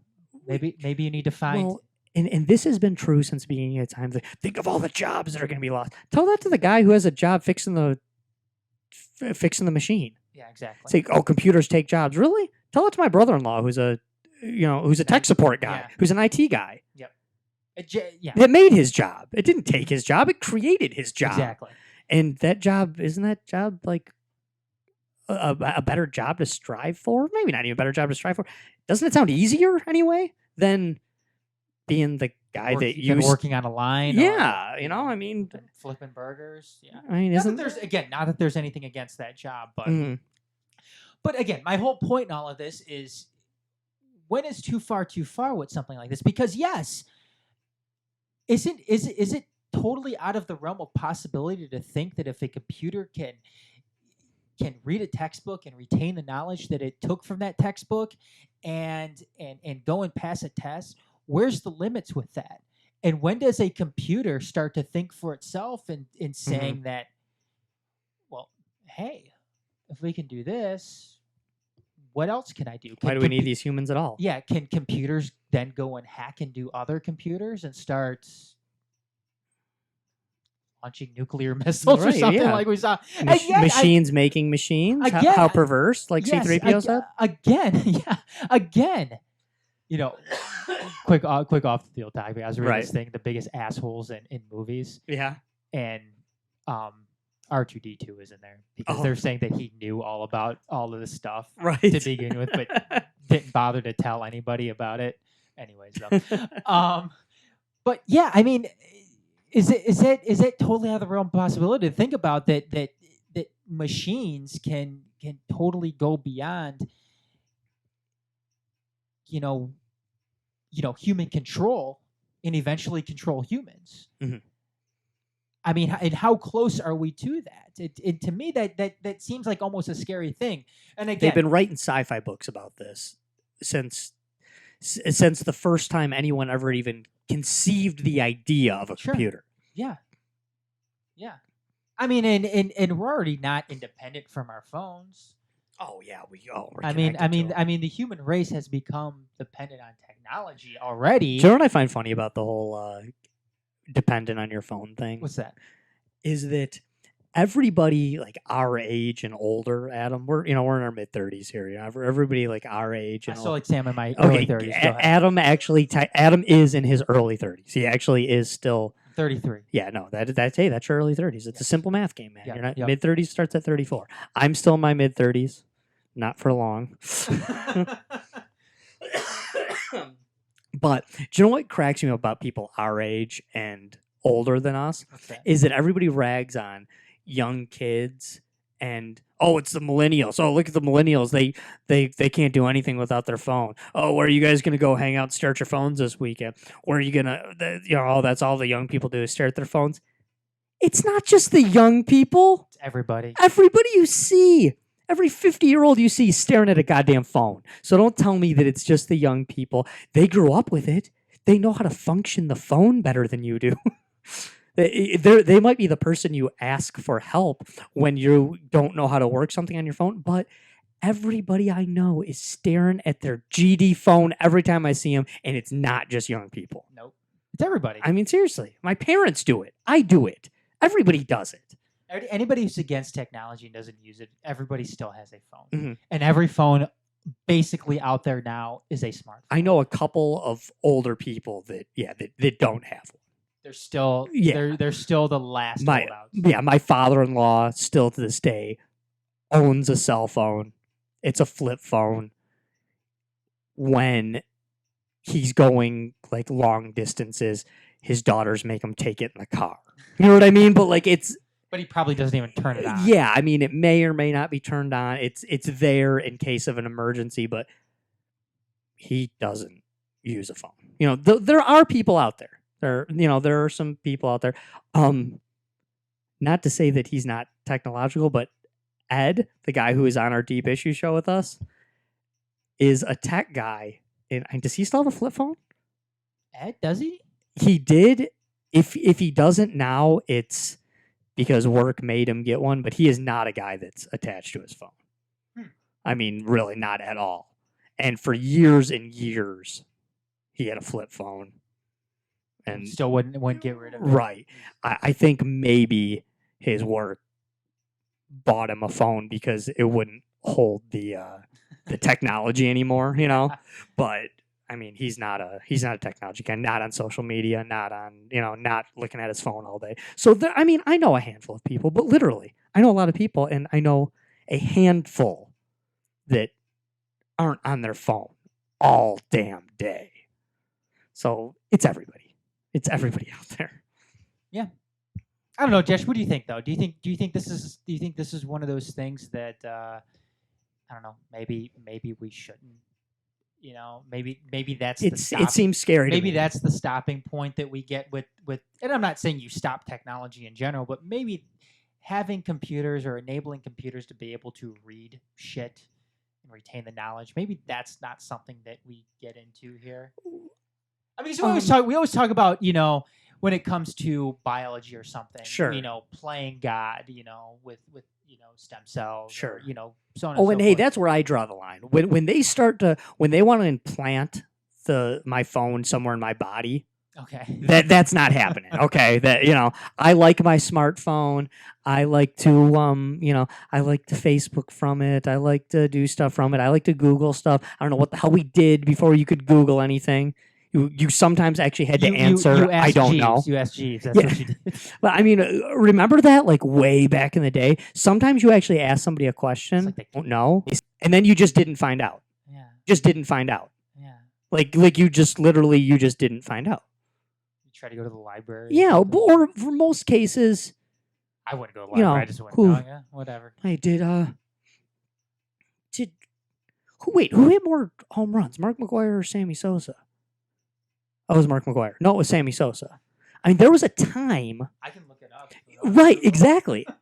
I mean, Adam, you probably know the answer to that anyway, but it was Mark McGwire, I believe. But there was a time when if you were sitting in a room, sitting at a bar with a couple of guys, and they disagreed on that, you just wouldn't find out.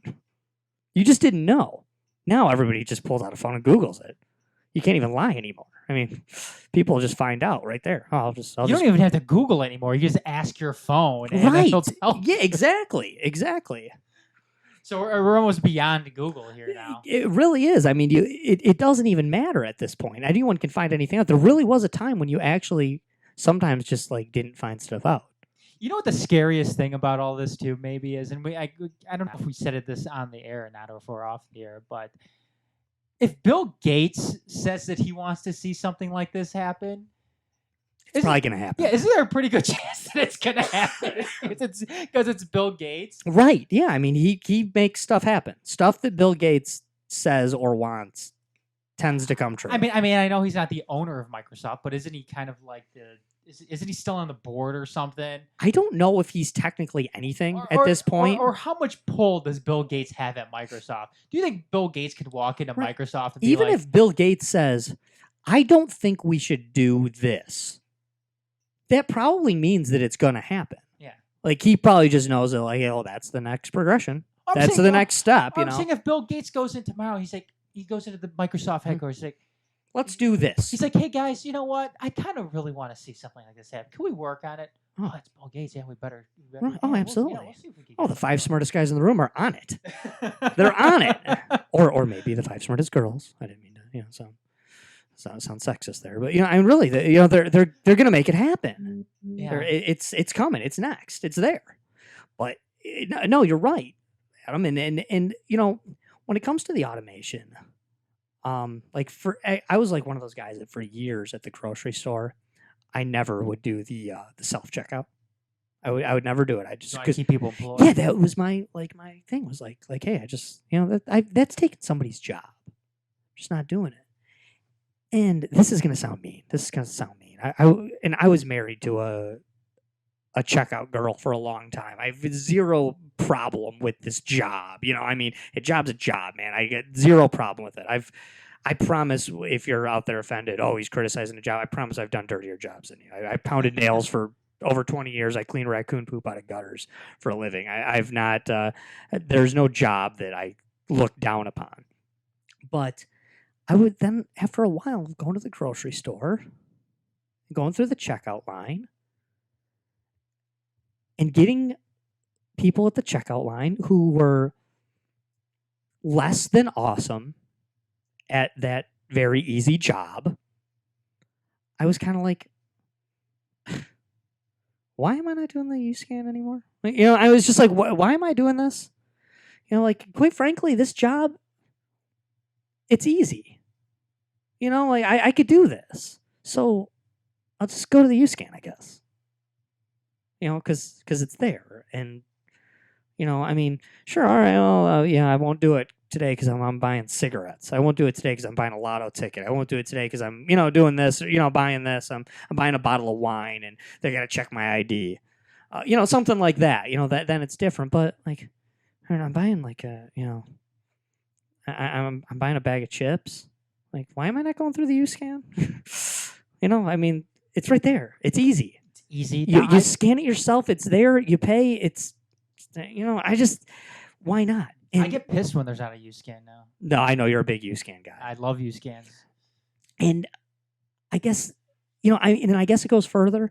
I feel like with this automation thing, a lot of times there's actually a bunch of posts on Facebook about this for the last 3-4 days. I feel like a lot of people like to link the whole minimum wage thing to this. They like to link that issue, people want $15 an hour to, work fast food, and, now they're going to automate it to get around it. And maybe they're indirectly linked, but quite frankly, I don't really think they are. I think it's a bit of a fallacy that now McDonald's is going to automate because people are crying for $15 an hour for a job that everybody knows damn well is never going to pay $15 an hour, and it shouldn't. I mean, they were automating before that. Right. I think if it did anything, it expedited the process.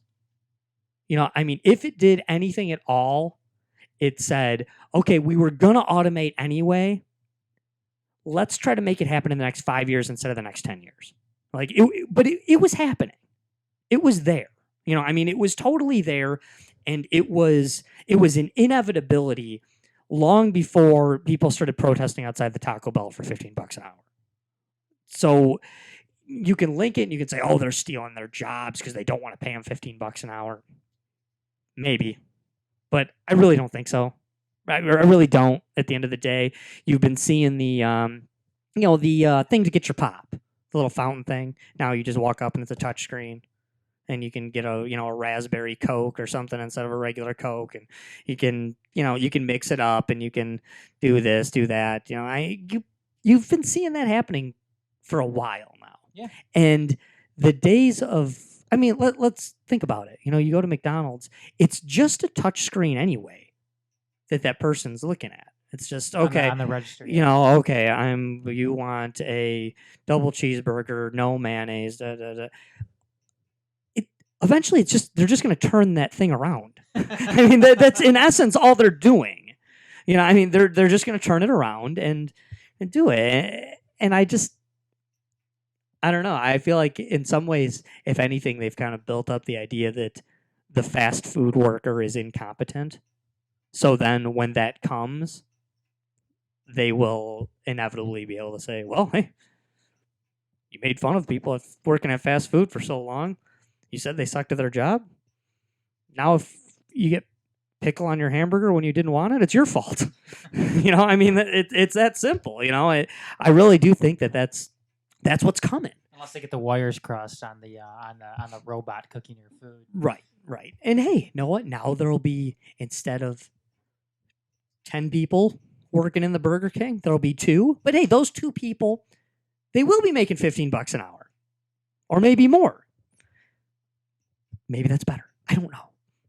It's not simply, and see that, and again, this isn't just talking about robots taking over the world. I mean, this like you said, this also goes back to we're talking, what we're talking about earlier when it came to TPP or the Walmart, closing down the mom and pop pharmacy, or whatever, or sporting goods store. Mm-hmm. It's not just simply black or white issue. There's other underlying things I think that you need to think about. Sure. And decide for yourself whether or not that's something that you think is right, or think it's not something that you agree with. And remember the movie I, Robot? Yep. One of my favorite movies, and it is a good movie. I love that movie. I don't think I just love Will Smith in that movie. I don't think it gets a lot of the attention. I don't think it does either. And I know a lot of people ragged on it. A lot of people ragged on it because it used the title of the old Isaac Asimov, and it doesn't go off of it at all, pretty much. Actually, the book I, Robot by Asimov isn't actually a book. It's a collection of short stories. So it's a go off of, in essence. But I think that's why it kind of got the initial hate from the nerds. But I love that movie. I love that movie. And I love Asimov too, from back in the day. But love that movie. And it fits into this because it's about robots taking over the world, in essence, But one of the most profound scenes in that movie is, Will Smith is the very anti-technology guy. Yep. And he's ragging on the head of the corporation. They're building up to be the bad guy, but you find out he's not really so bad after all. And he's criticizing this guy, and he's he does the whole bit about, hey, you should I get a new commercial for you. You should show a carpenter making a beautiful chair, and then show a robot make an even better chair in half the time, and say, whatever the company name is, shitting on the little guy. And that's the criticism, right? Is that it takes jobs. And the guy comes back, he's kind of snide, but he comes back in essence saying, keep in mind the movie takes place in the future. He goes, oh, I bet you probably think we should have left the libraries open, or we should have canceled the internet to keep the libraries open. It's called progress. Yeah, it's a good point. And truth is, this stuff's coming. And are people going to lose jobs? Yeah. Maybe. They probably are, but it's kind of the unintended consequence. But regardless, not to sound heartless, it's not the point. It really isn't the point. The fact that your brother-in-law is the assistant manager at Burger King and he's trying to move his way up and he may end up losing his job because of this, it's not the point. It just isn't. The automation is coming and it's there.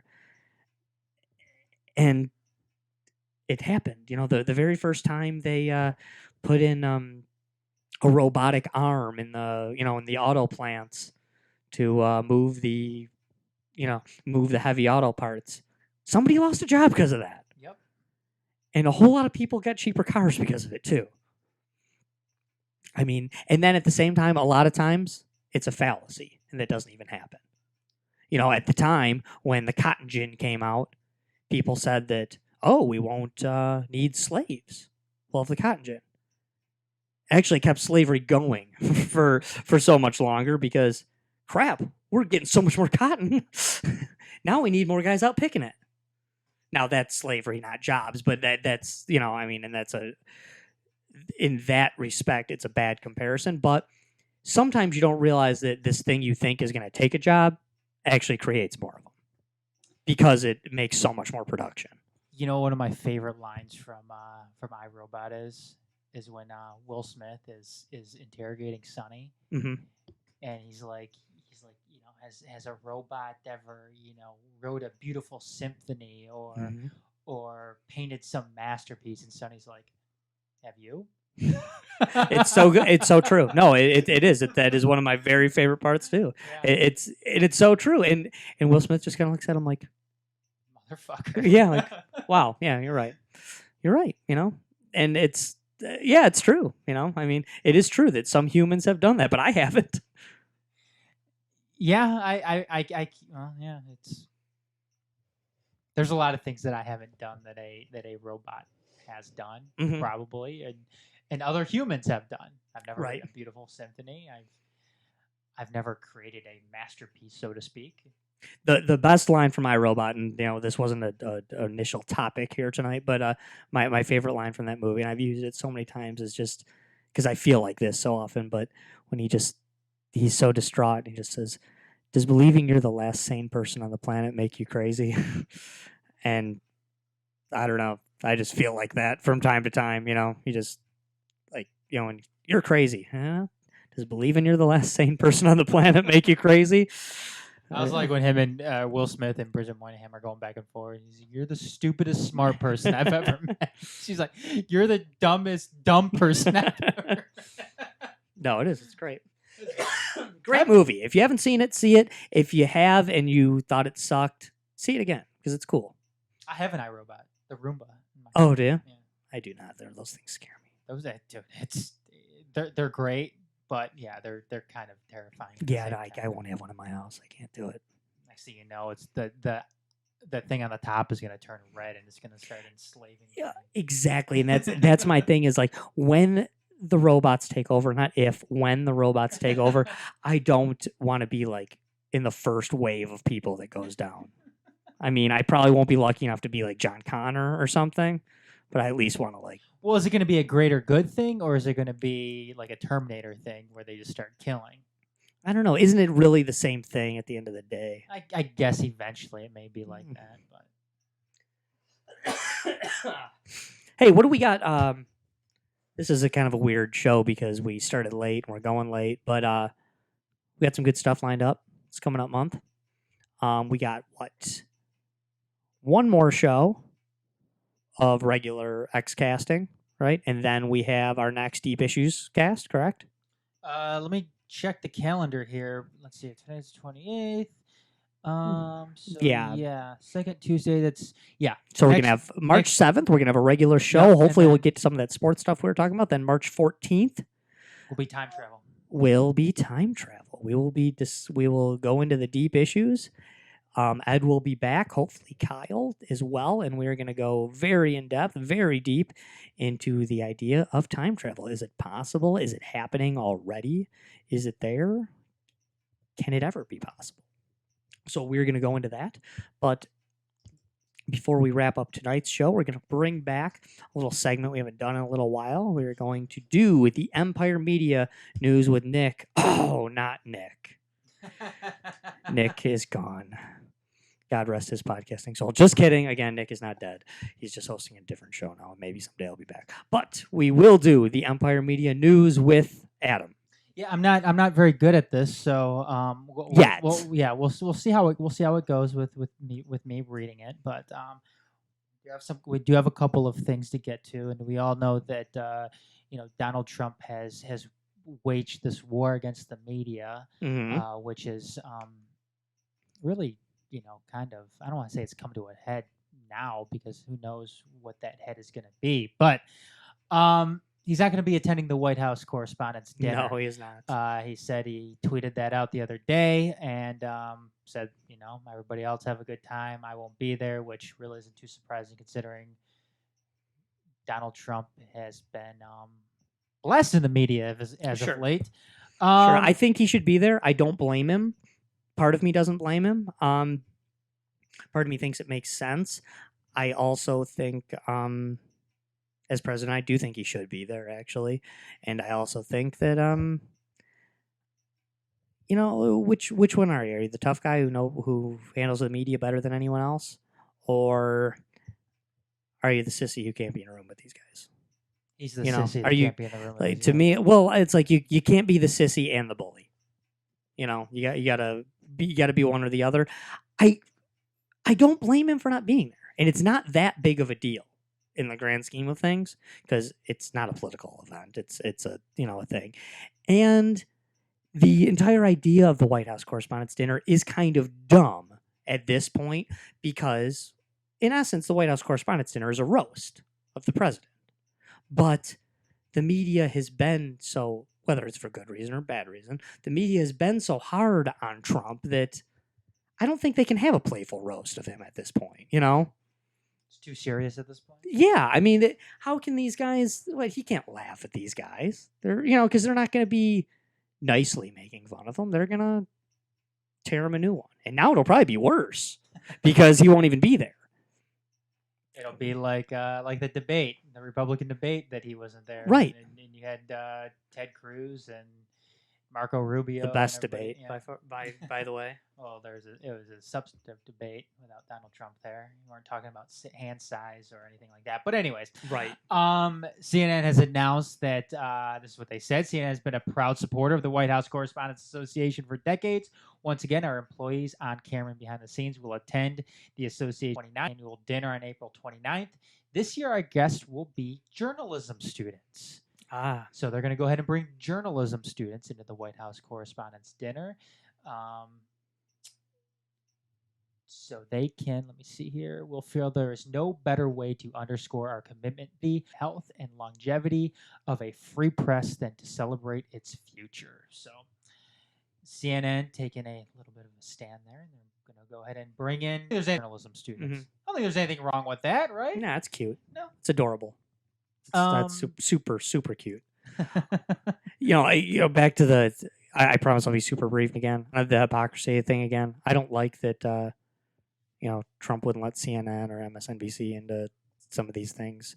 The off mic gaggle. Right. I don't like it. It's not unconstitutional. He didn't shut him down, so it's actually not unconstitutional at all.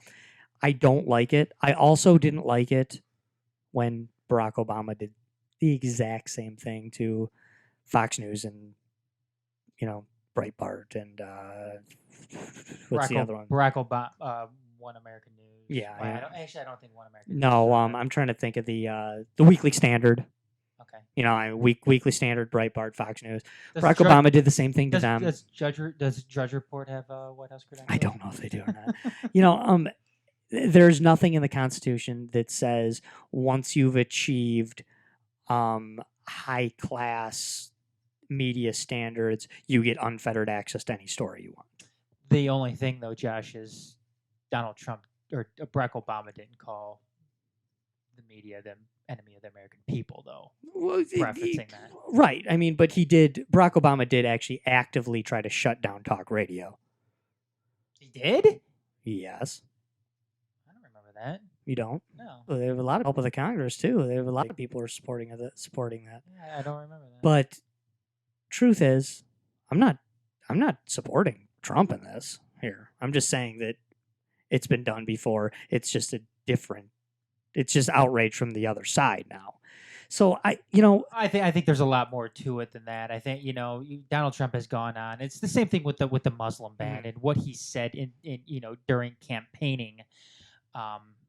Said, we're going to have a complete shutdown of Muslims coming into this country, Sure. and then he goes and he does it. Mhm. In this sense, he's talking about opening up libel laws Mhm. on the campaign trail, Sure. and calling the American media the enemy of the American people, and it's all the preface and then leading up to it, and then wondering where it's going to go from Mhm. there.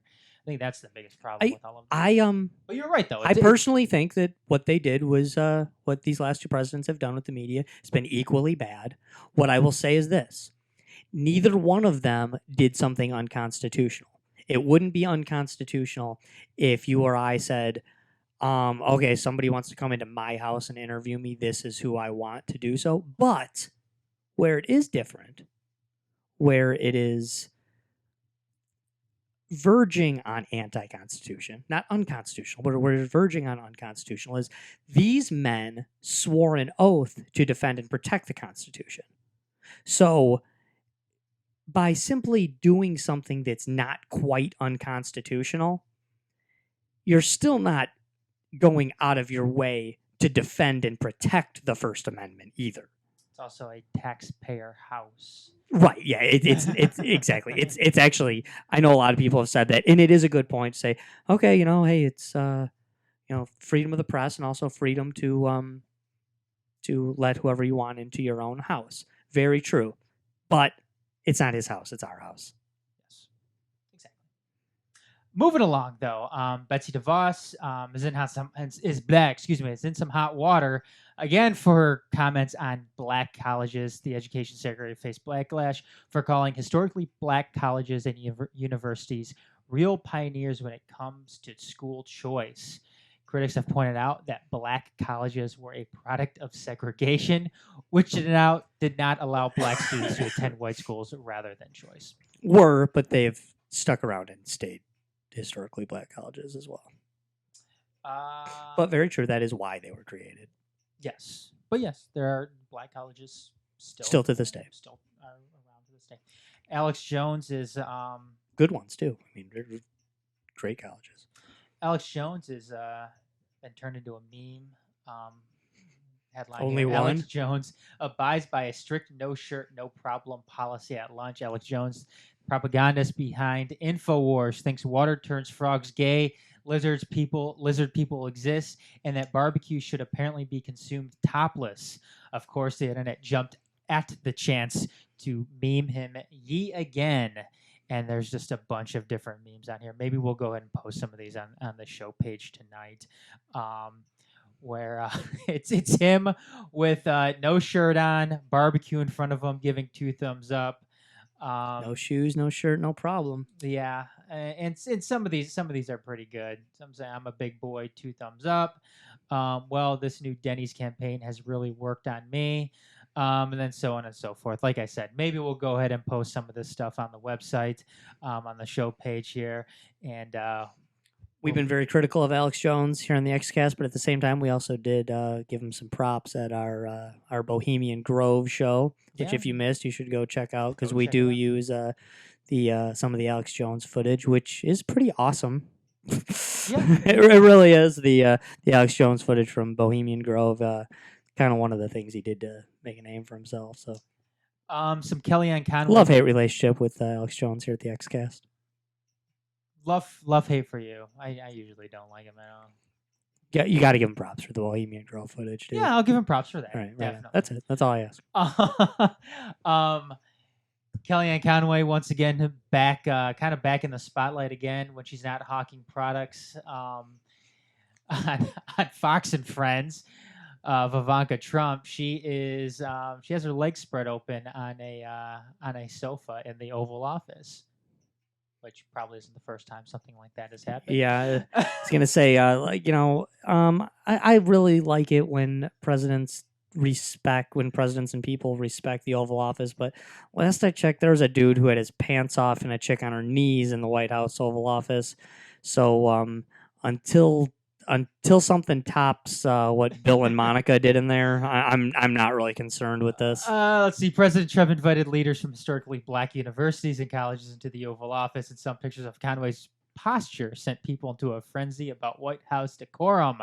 And yeah, some people had fun memeing it as well. That's the thing nowadays, Josh. I know. Is memeing. Don't tread on memes. And it is. I mean, I don't know if you've seen it, Josh. Have you seen the picture? Oh yeah, at all? yeah. Yeah. I mean, it's a little and you have a bunch of people in there. It's an official visit that we have going on here, and yeah, she's again. This is the Democrats being mad that Kellyanne Conway did this, and Republicans saying, No. I'm going to go both ways on this. This is, Democrats being mad that Kellyanne Conway didn't have the right posture in there, and Republicans saying, "Oh, come on, get over it. What are you talking about? There's nothing wrong with that." The exact same Republicans who didn't like the picture of Barack Obama with his feet up on the desk. Ultimately, I don't care. Yeah, I mean, those same, Republicans were, "Oh my God, look at Obama! Like he's got shoes off, he's got his feet up on the desk. Who does this guy think he is?" And all the Democrats saying, "Oh, come on, get over it." And now it's okay when my guy does it. It's not okay when your guy does it, and vice versa. I don't even care that Kellyanne Conway. I don't care about that. I don't care about Obama, not wearing a tie in the Oval Office or having his feet up on the desk. You want to know a secret too? I don't care that Bill Clinton got a blowjob in the Oval Office. I really don't. That one I cared about. I'll admit. I don't care about it. That one I cared about. I cared more that he lied about it later. Perjured himself under oath. Well, that's the problem. I mean, you don't lie under oath, but I didn't think he had to be under oath about it. I don't think that it should have made it that far. It bugged me. That one bugged me. Let's see. Rosie O'Donnell joins protesters in D.C. before Trump. It's impossible. She lives in Canada now. The actress rallied with demonstrators at Lafayette Park in Washington, D.C. to speak out against the president before his first congressional address on Tuesday. Do you think this whole Rosie O'Donnell and Donald Trump thing is ever going to die out? Oh, God, I hope so. Okay, but no, I don't. It's been going on forever. I mean, really, Rosie O'Donnell and Donald Trump have just hated each other for so long. I try to. It pains me so much to try to take a side in that fight between Rosie O'Donnell and Donald Trump because, God, I can't think of two people that I agree with less. Yeah, I mean, I just the idea that I shouldn't even say that because I just don't like their personalities. I shouldn't even say there's going to be stuff I agree with them on, but oh God. And Rosie O'Donnell, seriously, just go away. I think there's some. It's a bigly good idea. It's a bigly good idea. Bigly good idea. Well, tell that to Ryan Owen's father, sir. Yes. How dare you, Donald Trump? This is America. And she's talking about the Navy SEAL who was killed, right, during that raid. I don't know. Maybe it's not something. Maybe it's not something that. Maybe it's not something that we can. Yeah, I don't know. We really get into that. I guess not. I mean, is what it is. Not really something you looked into, right? Other than pointing out again the hypocrisy between, Democrats are okay with everything Democrats blow up, and Republicans are okay with everything Republicans blow up, and then the other side cries about it. I mean, I guess it's just my my theme for the night is just the hypocrisy of the hypocrisy of if the foreign war being conducted was done by a president who has the wrong letter in parentheses behind their name, then you hate it. And if they have the right letter, then you like it. I don't have anything else to add about it other than that. Let's see here. Jeff Sessions, the new Attorney General, looking to basically take away legalized marijuana in certain states. Mhm. So it sounds like he's been hinting at that. Legalized marijuana with violence and issues with violence and access. Sessions reasoning pro marijuana supporters, and They've been saying this for a while, right? I mean, this was, it was always against federal law, right? I mean, that is kind of the thing they've been saying forever. Pass all these state laws, but it still is against federal law. Part of me wants to say, hey, as Attorney General and as the executive branch, it is their job to enforce the law, actually, whether they agree with it or not. Not try to change it. Right, not try to change it. But at the same time, I do ask, why is that a federal law?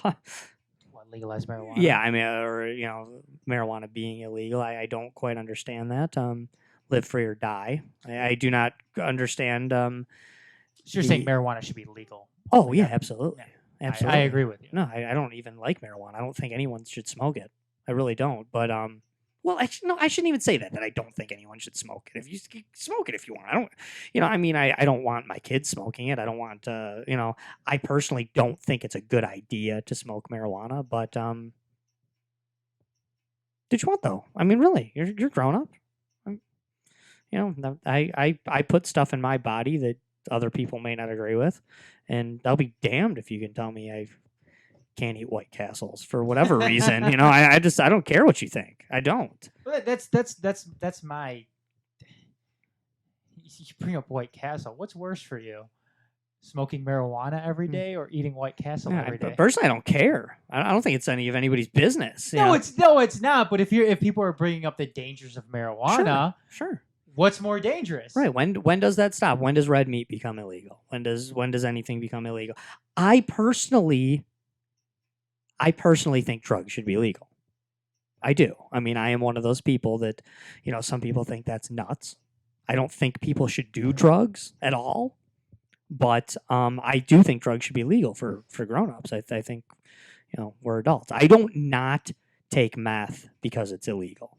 I don't take meth because I think taking meth is a really bad idea. I don't not smoke crack because crack is illegal. I don't smoke crack because that seems like a really dumb thing to do. And I'm not going to find out if I'm wrong because I'm not going to smoke crack. But I do think it's illegal. If you disagree with me on that, you disagree with me on smoking crack, snorting coke, doing meth, shooting heroin, I get that. It makes sense that those really hard, really bad drugs, that someone would have a different opinion on those than me. But I just don't even see it with dope, with pot. I just don't even see it. It's a lot of people smoke pot. So many more people. If you aren't a pot smoker, so many more people smoke pot than you realize. Oh, absolutely. And absolutely. they're not all worthless dope heads sitting in their parents' basement. They're not the stereotype that no, they're really not. That stereotype exists for people that abuse it. And yes, you can abuse it. And the stereotype exists for people who drink too much alcohol. Sure, absolutely. So. But I promise you, there's actually even that it drives the anti-pot people and even the anti-alcohol people crazy when I say stuff like this. But not only are there people out there that use this stuff recreationally and responsibly, there are actually this just gets people. There are actually people out there who actually smoke too much pot and still live really successful, really good lives. And honestly, it's none of your goddamn business. No, it's not. Just like there's actually people out there who drink too much. Say, he's an alcoholic. There's alcoholics. There's guys, winos out there walking the streets, falling over drunk. There's also the functioning alcoholic, who perhaps if that's somebody you know, and maybe you would like to see them stop drinking so they, but there's actually people out there that drink way too much and are good parents and are good workers and go to wake up every morning and go to work and pay their bills and do everything, and honestly it's none of your goddamn business. Yep. It's just not. Nope. I personally don't know any recreational crackheads.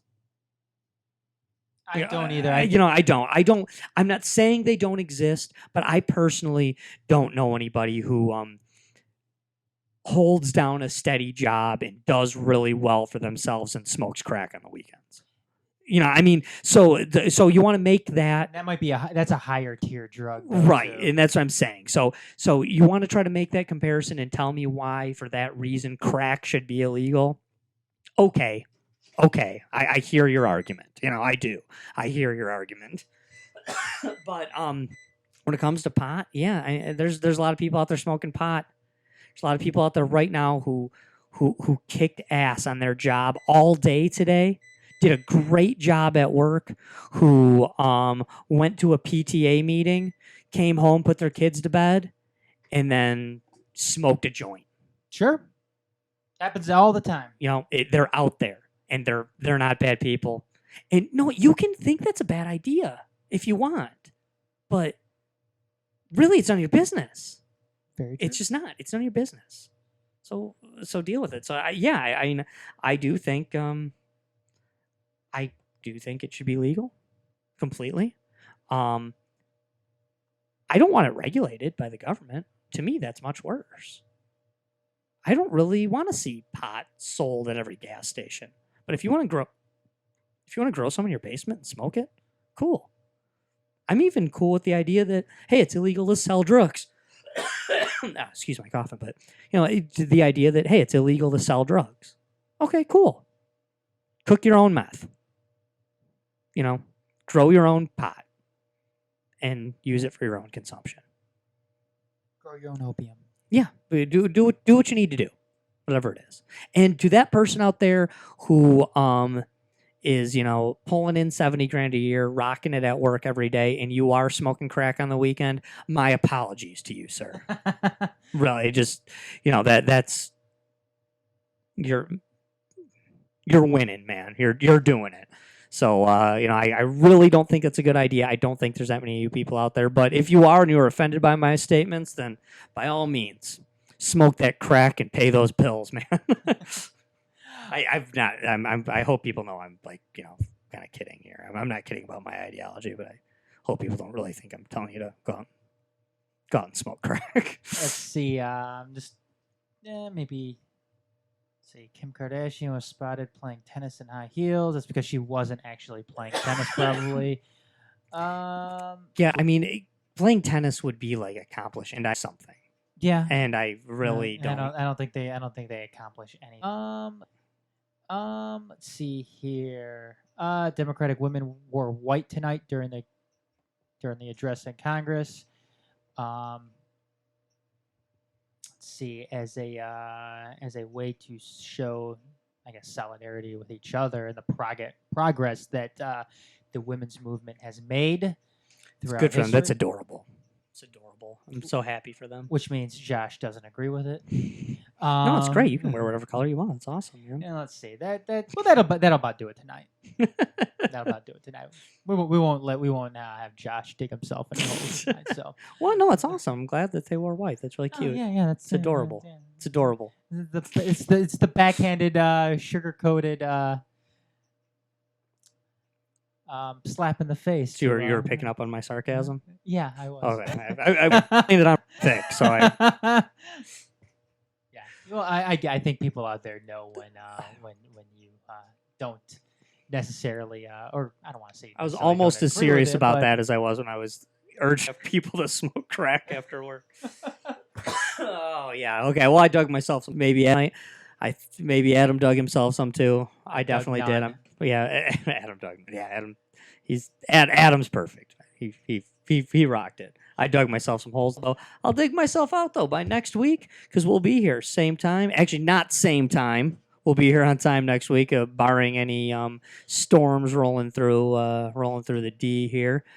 But we'll be back next week, 8:45 p.m. Eastern Time here on the EmpireMedia.com. Thanks for tuning in, everybody. Yeah, hopefully we will- don't have any. That was Yeah, that was kind of crazy. It's kind of funny because Adam actually said for the show that he was like, "Oh, I don't think we'll lose power." We never lose power here, and literally 5 seconds later, the place went dark. But so kind of funny, but hey, it happens. We'll catch you next week, everybody. Thanks for tuning in.